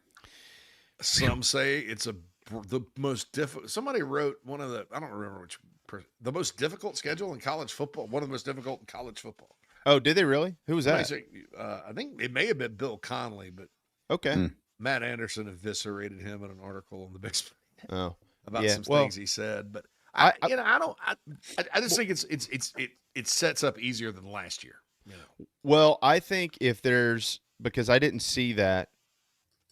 I think where it is. I'll have to go look and see where we have Phil Steele on Friday, so I have to make sure that I know exactly where he's got them from a schedule standpoint. I think it's like 25th or something. But when you have that many differing opinions, like Carolina's strength of schedule is never going to be low, ever. That will never happen when you're in the SEC. Every team in the SEC is always going to have difficult schedules. So you're never going to have something that is ranked low, but it may be more manageable compared to years past. But when you have that many differing opinions, I think that tells me everything that I need to know about the league that I already knew about the league. There are too many unknowns to be able to predict it. I think it's all the college football, really. I mean, maybe the Big Ten. Because it's just, yes, you're right. You see what I'm saying? The transfer portal's done that too, because you can't just go back to 3 recruiting classes ago who signed a couple good classes. No. And 70% are still there. Oh, well, they'll have a good – and it's roster. You don't know about the rosters. It's tough. Like Mississippi State, who knows who the hell they signed? I mean let me tell you this. Let me lay out a scenario for you. Just both of you. Just envision this for a second. Again, I think most people have had a level head about this. But we have been active in describing the Mississippi State game as a challenge for South Carolina around here for quite some time for a multitude of reasons. I'm not going to take up the entire final half hour of your program explaining why, but we have said that. We've heard our buddy, our good friend, Mike Morgan say, well, if you don't beat Mississippi State, it's going to be a long year. I'm not saying I disagree with that either. All these statements can be true at the same time. Mm-hmm. But just for a second, put yourself in this frame of mind, okay? It is Monday, and we're popping on the program at 10 in the morning, September the 14th, 2 days removed from September the 12th. South Carolina's 2-0 after blowing out both Kent State and Towson. And we're all going, man, we really like what we see, but they have played nobody. Mississippi State's coming to town 2-0 because they just went to Minnesota, and they hung 38 points on the Gophers and gave up 16, and they look pretty good. The narrative going into that week, this Mississippi State team might be a little bit better than we were thinking around here. That's how quickly it changes. I think it's the best thing that could happen for Carolina, in all honesty, is for Mississippi State to tattoo Minnesota. Yeah, because they're not used to winning. Beat them good. And it's going to get Carolina. Carolina. The disadvantage of playing those two games like that is, and we've seen this with Tennessee, and even like Missouri, some Heupel's teams, they'll score 80. Oh, 80. And then, they get in the game and against the SEC opponent, and it's like 17 because it's kind of a shock. It's a little bit of a shock. Now, I don't know that Mississippi State's going to be that good on defense, so maybe it's not. But, I think that's. Do you think they're good on offense? Do y'all think they're good on offense? I think they got a good running back, and they got a quarterback with a lot of potential, and they've got some pieces at receiver I like some guys from Missouri. Their offensive line, we don't know yet. Is a question mark. They've got 3. Don't they have 3 SEC starters that transferred in that are going to be on the offensive line? So does A&M, but how many? Mississippi State also got transfers from LSU. Yeah, I know. Well, I mean, I'm not trying to make a case for him. I was just asking because I don't know about there. Who are there? I mean, how many teams? teams? Okay, how about this? How many offensive lines in the SEC aren't rebuilt? Because Carolina's is, Alabama's is, LSU's is, Mississippi State's is, Texas A&M's is, Missouri's is, Florida's is. Yeah, we're gonna find out who's good. Is Georgia the most stable offensive line returning in the league? What about Probably, Texas? Yeah, Texas's guys I think are a year older. Georgia, yes, but they lost their top tackle, obviously Monroe Freeling. But the majority of their guys return though. Georgia's, yes. Yeah, I believe so. Like how many Kentucky's is rebuilt? Yeah, Kentucky got a couple of dudes. I mean, they got the kid from Tennessee and some other guys. So. Yeah, so how many offensive lines in the SEC is it like the old days where you could reasonably predict a team because you knew that they were good in the trenches because you've seen it. You'd already seen it. It's very few. I mean, and that's crazy because so no, all right, so that's A&M with the SEC transfers, JB. Mm-hmm. DJ Chester came from LSU because Ball's over there. Trevon Ball's over there. Yeah, yeah, that's A&M. Mississippi State's got a kid. Blake Steen is from Virginia, and he's projected to start there. LD Prudhomme came from Arkansas. Mm-hmm. The center is a guy from Dickinson College. Yeah. Which I don't write those guys off like I used to, for what it's worth. Heck no, you don't. And then DJ Chester, who we're all familiar with, who was at LSU. At LSU. Carolina tried to get him. Tried to get him, yeah. And then their right tackle's Jakeem Shumpert Perkins, who's a Mississippi kid from Northwest Mississippi Junior College. They're concerned about that, and they weren't very good last year. But like you said, man, that's a great point. I gotta get a research team at thebigspur.com on that. How many around the league are in the same, not maybe to the extreme Carolina is, but had to completely rebuild their offensive line through the portal? Because 2 years ago, the rule of thumb was you shouldn't do that. And the only team that was successful doing it was SMU one year. And I guess maybe people called up, what's his name, and figured out how to do it. And now it seems like everybody's doing that on the offensive line. And it's probably because nobody's all that good on the offensive line. No, I mean, okay, so Tennessee returns Tennessee, yeah. They returned Sam Pendleton at center.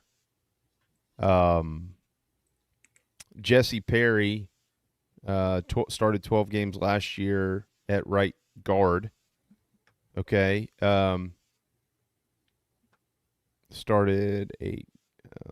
Okay. Wendell Moe, he's back at left guard. Right tackle it looks like Ori Williams is in line to start there. Good God. Ori, where do some of these people come from? He was at LSU, 6'8", 330 pounds. And then of course David Sanders. Who was so Tennessee's offensive line returns, basically. Yeah, they're fired up about that. Do what? Tennessee's fired up about that. Yeah. Okay. So there's just very few. I'm just sitting here looking through from Phil Steele's. Yeah, and then even with that, you never know because Florida had all their guys back last year, right? Remember hearing how Florida was going to be the best offensive line in America. Yeah. And then you watch South Florida's defensive front demolish them. Yeah. They played pretty well against Texas, but yeah. Sometimes you can just punch Texas in the mouth, and they're not going to. That Texas is weird. So Oklahoma feels good about theirs, JB, because they played a lot of freshmen last year, and they got all those guys back. A lot of those guys back. It's a great point. So Georgia, Tennessee, and Oklahoma are all on South Carolina's schedule, right? Unfortunately. Uh-huh. All right, so, again, it kind of goes back to what we were talking about here just a little bit ago. Like, yeah, okay, I got it. You don't play LSU and you don't play Ole Miss and you don't play, Texas. I mean, that's fine. But I don't know that there's enough evidence out there that tells me that Tennessee might not be a top 10 team. I'm going to be like, go ahead. Yeah, see what I'm saying? We just don't know. Like Mississippi State, the question, like, when we're watching them play Minnesota, if we're trying to I asked you about their offense. I agree with y'all. Phil, I agree with you wholeheartedly. JC, I agree with you wholeheartedly. I think offensively Mississippi State's going to be okay. I think that they can probably beat some teams, and as long as Mario Taylor's healthy and whatever the case is, I think they'll be fine. You're going to have to find a way to stop them. That's for sure. Like, you're going to have to find a way to stop them. Carolina probably can stop them, or at least slow them down to be able to win the football game. But when we're watching them play Minnesota, are y'all going to be more focused on the offense, something that we feel like we know enough about? Or are you going to really be watching the defense? Because if Zach Arnett and Mississippi State all of a sudden defensively show a pulse, they're going to be a problem for somebody, and you just don't want that problem to start in week 3 in Columbia. Well, you just gotta look at both quarterback rooms in that Minnesota game. You got Mike Shula on one side helping row the boat, coaching quarterbacks, and you got if Mario Taylor does go down, Jaden Rashada. Yeah, this is not. Don't forget them, JB. Anyway, no,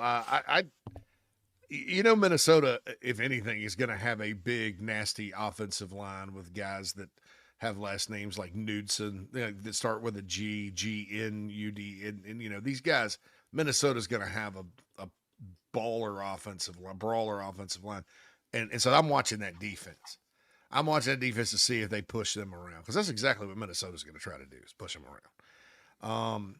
And then offensively, how much speed do they have, and how well do they protect, and how does Mario Taylor throw? He's about a 50-something% passer last year, but I tell you, when I watched him against Ole Miss, he was impressive. They lost the game. It probably wasn't all that close, but it was pretty impressive. So that's very, very interesting, that whole schedule talk right there. But I'm going to be like, when you mentioned the good offensive lines, I'm going to be like a guy named Paul from Prosperity calling sports talk back in the day, and be like, hey, Phil, they still ain't going to be able to block Dylan Stewart. Nope. Go Cox, bye. Yeah, well, hey, it's Paul from Prosperity. Paul from Prosperity. I know. We got to get. We got to get when we have Beamer on, which might be next week. I should hear from debates on that today or tomorrow. Got to get him primed up, because we're right around the corner from Carolina Calls. I think that starts on August 27th, I believe, is what I wrote. So hopefully this year somebody will. That'll be happening there. Hey Shane. Hey Shane. She ain't gonna be able to block Dylan Stewart. You think Kendall Browse is gonna call for a pass tight end?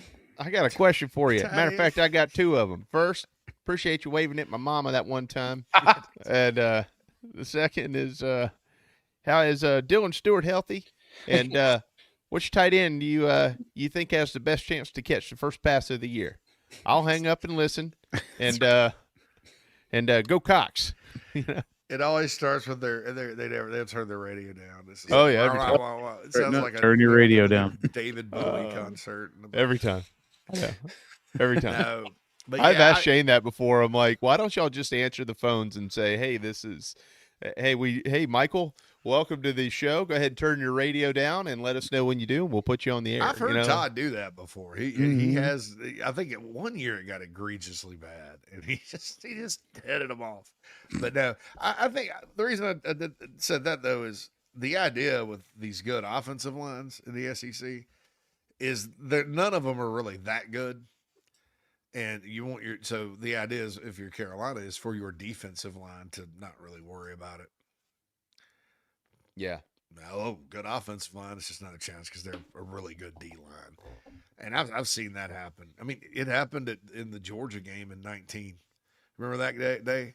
Georgia had how many NFL players on that offensive line? 100. I mean, dude, they were all 6'6", 350. And Javon Kinlaw and DJ, I mean, all those guys just destroyed them. JJ warm down. I mean, and I've seen too many good offensive lines in this league struggle just because of the athleticism and players and depth that defensive lines have. When was that? 2 years ago? Shane. Georgia's got like 100 freaking guys that are going to get drafted. It's like 100 freaking five-stars. That was his first year, and his first year, man, there was a definite talent. I thought Carolina actually played pretty good that night. I was like, they covered the spread. I had no delusions of grandeur they were going to win that one. But they did cover because it was like a 28.5 point spread, and they lost by 27. Yeah. Yeah. That was Carolina is 9-1 in their last 10 games on the road against the spread versus top 10 teams. 9-1 against the spread in their last 10 games on the road versus top 10 teams. Yep. All right. Well, this, that, and the other. I'm going to ease on out of here. Thanks to Monty Lee and David Cloninger and Chris Clark and Rob Williams all for joining us today on the morning show. And God bless the Toman family. We will be thinking about you and praying for you. And thanks to Jim Toman for all those wonderful years. What a man. What a man. Absolutely. Yeah, man. All right, JB. Thanks, JB. See y'all tomorrow. Yeah, man. All right. I have no need to hit a break. What are we going to do now? Right? I don't know. It's wide open Wednesday. I know. I don't feel like we should take a break. I'm making an executive decision here. All right, let's do it. So tomorrow we'll have wide open Thursdays. I like it. There's I no like way in 14 minutes I'll be able to get through this. Sorry, folks. That's all right. Yeah. All right. So break tunes. I think that's how you say it. JC, I mentioned this earlier and basing this off a recent coaches poll, but how can Carolina be a consistent winner and get out of the hype, then failure seasons, and then no hype overachieving seasons? And I looked at your comment during the break, or while I was listening to whatever, or I kind of started thinking about it. It's really been that way since 2014. Mm-hmm. Because 2010 SEC East, and then 3 straight 11-2s, as gut wrenching as they're so close to going to like 4 straight SEC championship games under Spurrier, but still really good years. Beating Clemson, beating Clemson that 5th time. I think Clemson actually in 13 had the team to beat Carolina in Columbia, and they just didn't. They turned it over 5 times. But anyway, in 14, you remember that was the summer of Spurrier. The Carolina had a really good offense coming back. Everybody just assumed the defense would be good. It wasn't. And they had the first game ever on the SEC network. Texas A&M's coming in. They'd never played A&M. Johnny Football's not walking through that door, right? And so in Carolina was about 11-point favorite, 9-point favorite. 9th in the country. And A&M beat them like they just killed them. And that team finished 7-6. That was a down team. That team still beat Florida and Georgia that year. That team still was 3 fourth-quarter stops away from winning the SEC East, believe it or not. Yeah. They had 3 meltdowns. They beat Miami in the bowl game. So you got some scalps that year. And then 15 happened. And so why did 14 happen? Okay, so let's go through that. It's because they had a Spurrier, when some good defensive assistants left, I don't think he replaced them. They didn't replace them with good, like equal or better coaches, and certainly not recruiters or evaluators. And some of these guys that came in, and I'm sure they're good people. I mean, I knew some other good people. I mean, this is not personal. But I think they kind of latched on when things were rolling. A lot of them got there in like 2012, so they enjoyed being on that winning staff. And Spurrier, unlike, like Beamer and Muschamp, it's all about recruiting and building the roster, and they're constantly thinking about it. That wasn't necessarily Spurrier's thing. He had guys helping him to do that. There was no leadership there. And so the players were bad. I mean, and they didn't 15, they didn't really have a quarterback. Except until Perry Orth stabilized it. And even then, that 15 team, once Elliott took over, was very competitive. So then 16, let's just say that team, that period of time, and no offense to the 2020 team, that 16 team before Jake Bentley took over and Rico Dowdle got healthy and all that, Phil, that was one of the worst team Carolina. I mean, they just didn't have anybody. I mean, I'll put it this way. Muschamp inherited the roster. There were 26 guys that transferred out. I think 2 of them ever played college football again. That's during an 85-man scholarship limit. So my point is the decline from 2014 to 15 was due to roster mismanagement and staff mismanagement. And most of the time, roads lead to that. And some of it, I can sit here and say in hindsight, and it's kind of hypocritical of me to say it was bad, but I think the people making the hires, including Steve Spurrier, mentioned it several times. I should have fired some of those guys. Yeah. Right. Yeah, especially on defense. So it cycled back up, and Muschamp doubled the win total, goes to Birmingham Bowl. Very promising because you had a lot of freshmen. 17 was kind of a function of schedule after Debo got hurt in game 3 against Kentucky, which was a bad day. But they still won. They found a way to win. They found a way to beat Vandy and Tennessee and Florida. We're not as competitive against Clemson. Hey, they beat Wofford by 21. Muschamp had a big old win over triple option Wofford. I mean, that was a big win that year. And then they beat Michigan in the bowl, so things are looking up because they're recruiting. 18 massive amounts of injuries on defense, also kind of over. You know, and this is what scares me about the secondary this year, because everybody's like, I trust Torian Gray. And I do. And that's true. But everybody has bad years. Right, you know, in coaching. And I think that year in 18, it's like Muschamp's a defensive genius. The defense is going to be good, and the offense is going to ball out. Well, the offense did ball out a lot. But the defense, by the time, I mean, that Clemson game, they gave up 744 yards. They had 600, but they get, you know, I saw guys that I'd never seen in a Gamecock uniform out there playing defensive end against the national champions. Yeah, right. That's how bad it was. 19, quarterback gets hurt. And this has happened a lot in the history of this program too. A key player goes out. And it usually a quarterback wrecks the season. 2020, COVID and quarterback issues, and mostly COVID though. That was like, I always say that, you know, Will Muschamp had some bad luck in his coaching career. Like there's some games that were very Muschampian. That's what I call them. I mean, Carolina opened with Coastal Carolina, who was really good, who would have scared them probably. East Carolina and Vanderbilt. 3 straight home games were supposed to open the 2020 season. You know, full allotment of players, no opt-outs, all that. Well, as it stood, you open with Tennessee and Florida, and then you play a whole SEC schedule. And then Marshawn Lloyd blew out his knee. And Marshawn Lloyd was going to start as a true freshman over Kevin Harris, right? I mean, he was going to. So that and that ended Muschamp. 2021 cycled back up. Nobody expected Carolina to go to a bowl, and that team did not look good until they did. Kind of like 16, but a little bit more talented. 2022 was a cycle up at the end with those big wins. So everybody's excited, right? 23, boom. I can tell you 23 probably had more to, I mean, it was all roads led to the offensive line injury issue. I don't even know that was coaching that year. Obviously, as we've moved forward, we found out that because some of these guys took their lumps that year and they never got any better. Now they're at different schools. Yeah. Maybe there was some things going on, but that year, I mean, you can't go to battle with the guys you're going to battle with.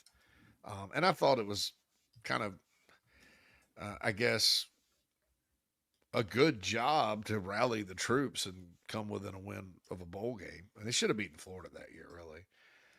So 24 comes along, bad start, Lenore Sellers, all that's a cycle back up, right? Talk of college football again for a month. And then last year, you know, I think the combo of the schedule, the combo of losing some leadership, which helps you when times get rough. Beamer's not lying when he says that. Right. And then the overriding factor of what the heck are we doing on offense again, that tanked that season.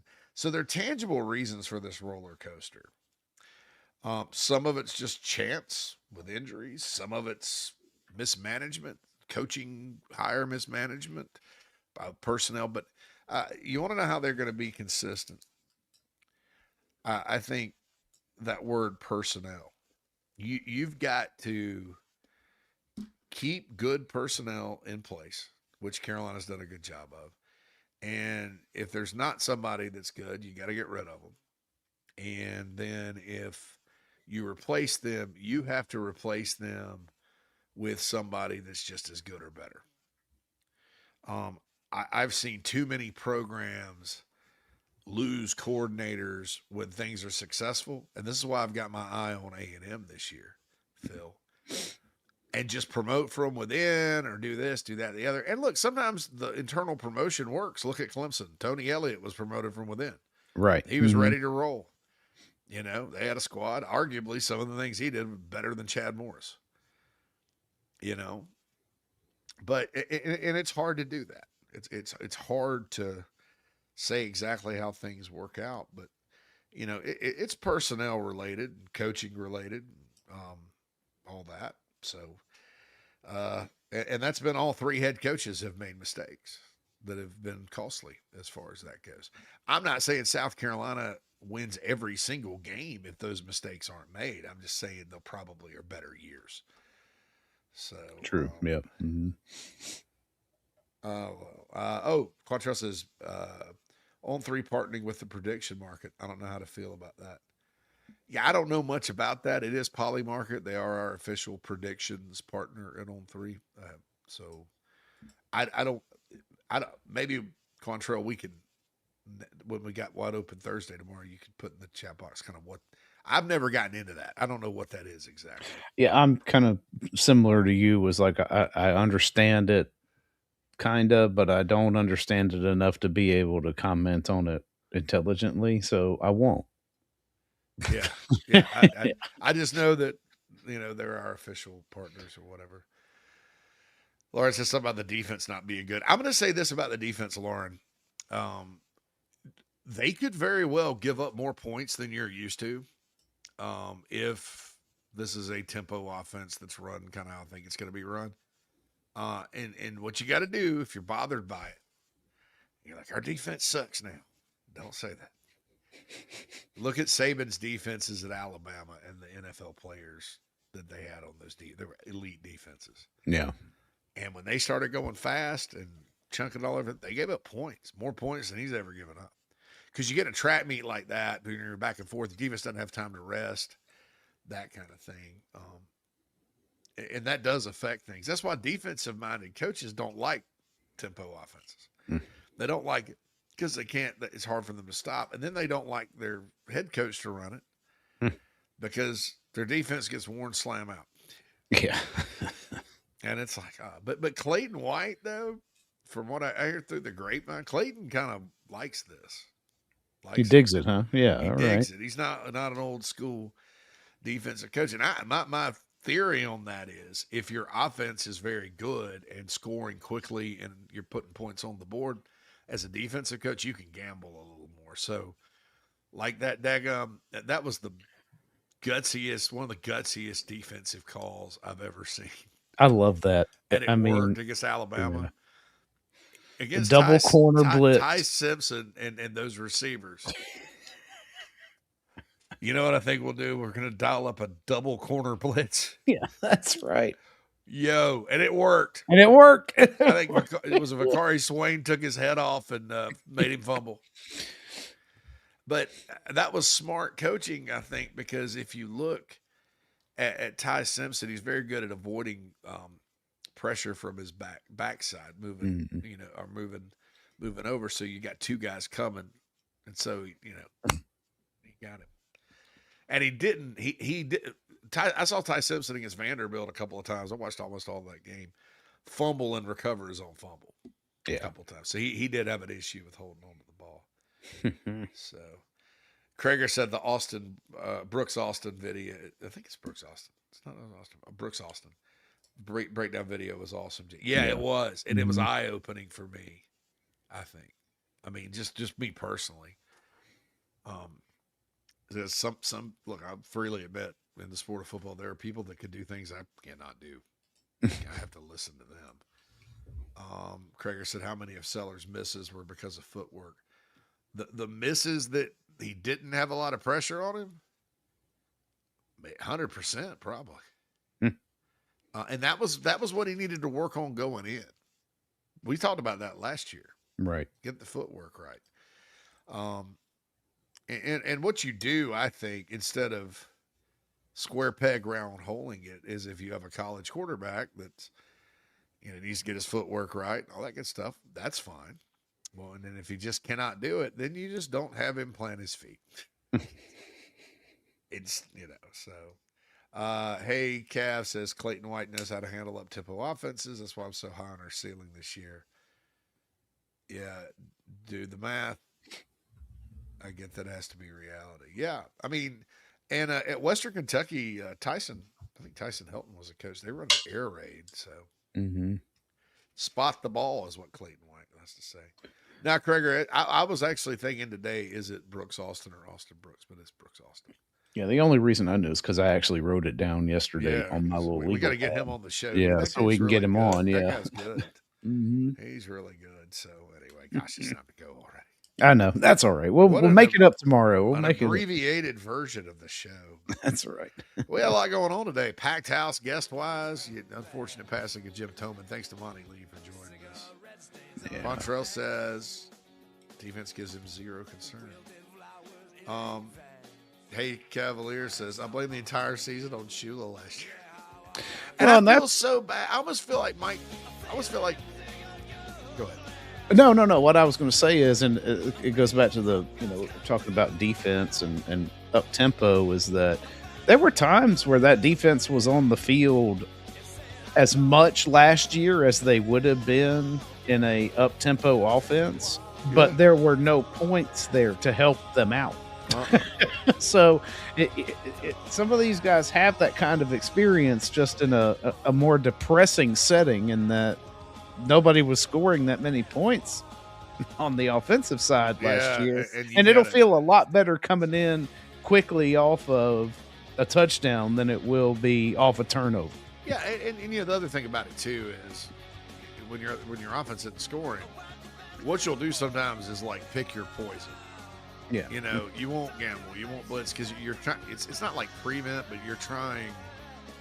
You're like, okay, well if they get a field goal, so that's we could live with that, but they cannot score a touchdown. So you're kind of making them. I don't know. Yeah. Shula, I almost feel bad for him, because I think he was perfectly happy and doing a good job just being a quarterback's coach. Yeah. That's what he's doing in Minnesota this year. He's actually pretty good at it. Because Lenoris did get better. Dowell Loggins just kind of called plays. Shula was coaching him up. But I think it's just a different world when you start getting into calling plays and running the offense. And then, if you're multitasking, are you really coaching him up? Or I felt bad for him. He was in a bad situation. Yeah. There's some people that have been bad coaches here that I think are bad people, or people that I don't care for. People that you don't really mind seeing them get fired because they were kind of jerks or whatever. Not to me personally, but just jerks. Yeah. And then there's people that, gosh, you just feel bad, And then there's people that get fired that you really like and admire that you just feel bad for. That are pretty good coaches that probably shouldn't have been. It just didn't work out for whatever reason. Caught up in a change or whatever. So it is what it is, folks. So anyway, we'll be back tomorrow. Don't forget, we're running a huge special. Huge. On thebigspur.com, Gamecock Central, for you can sign up for a year. If you're a new member, right? 1 year, $2.49 a month. It's a $29.99 charge right now. We will be talking about the Cutter Woods or Landon Duckworth era, God willing, and the creek don't rise by the time you have to pay again. That's right. So let's rock and roll, man. Get on over there. It's not going to last long. We'd go out of business if we did this every day. But it is a tremendous deal. I mean, newspapers, gosh, Oh, you can't get an annual subscription to a newspaper that doesn't get delivered to your door for this, JC. Look, some of them are this much a month. Right. Like the Wall Street Journals were 40. I mean, so and you get all of On 3 Rivals, all that good stuff. So please check that out on thebigspur.com, GamecockCentral.com. And we'll be back Thursday for the Mad Dogs. JC, I'll let you soon.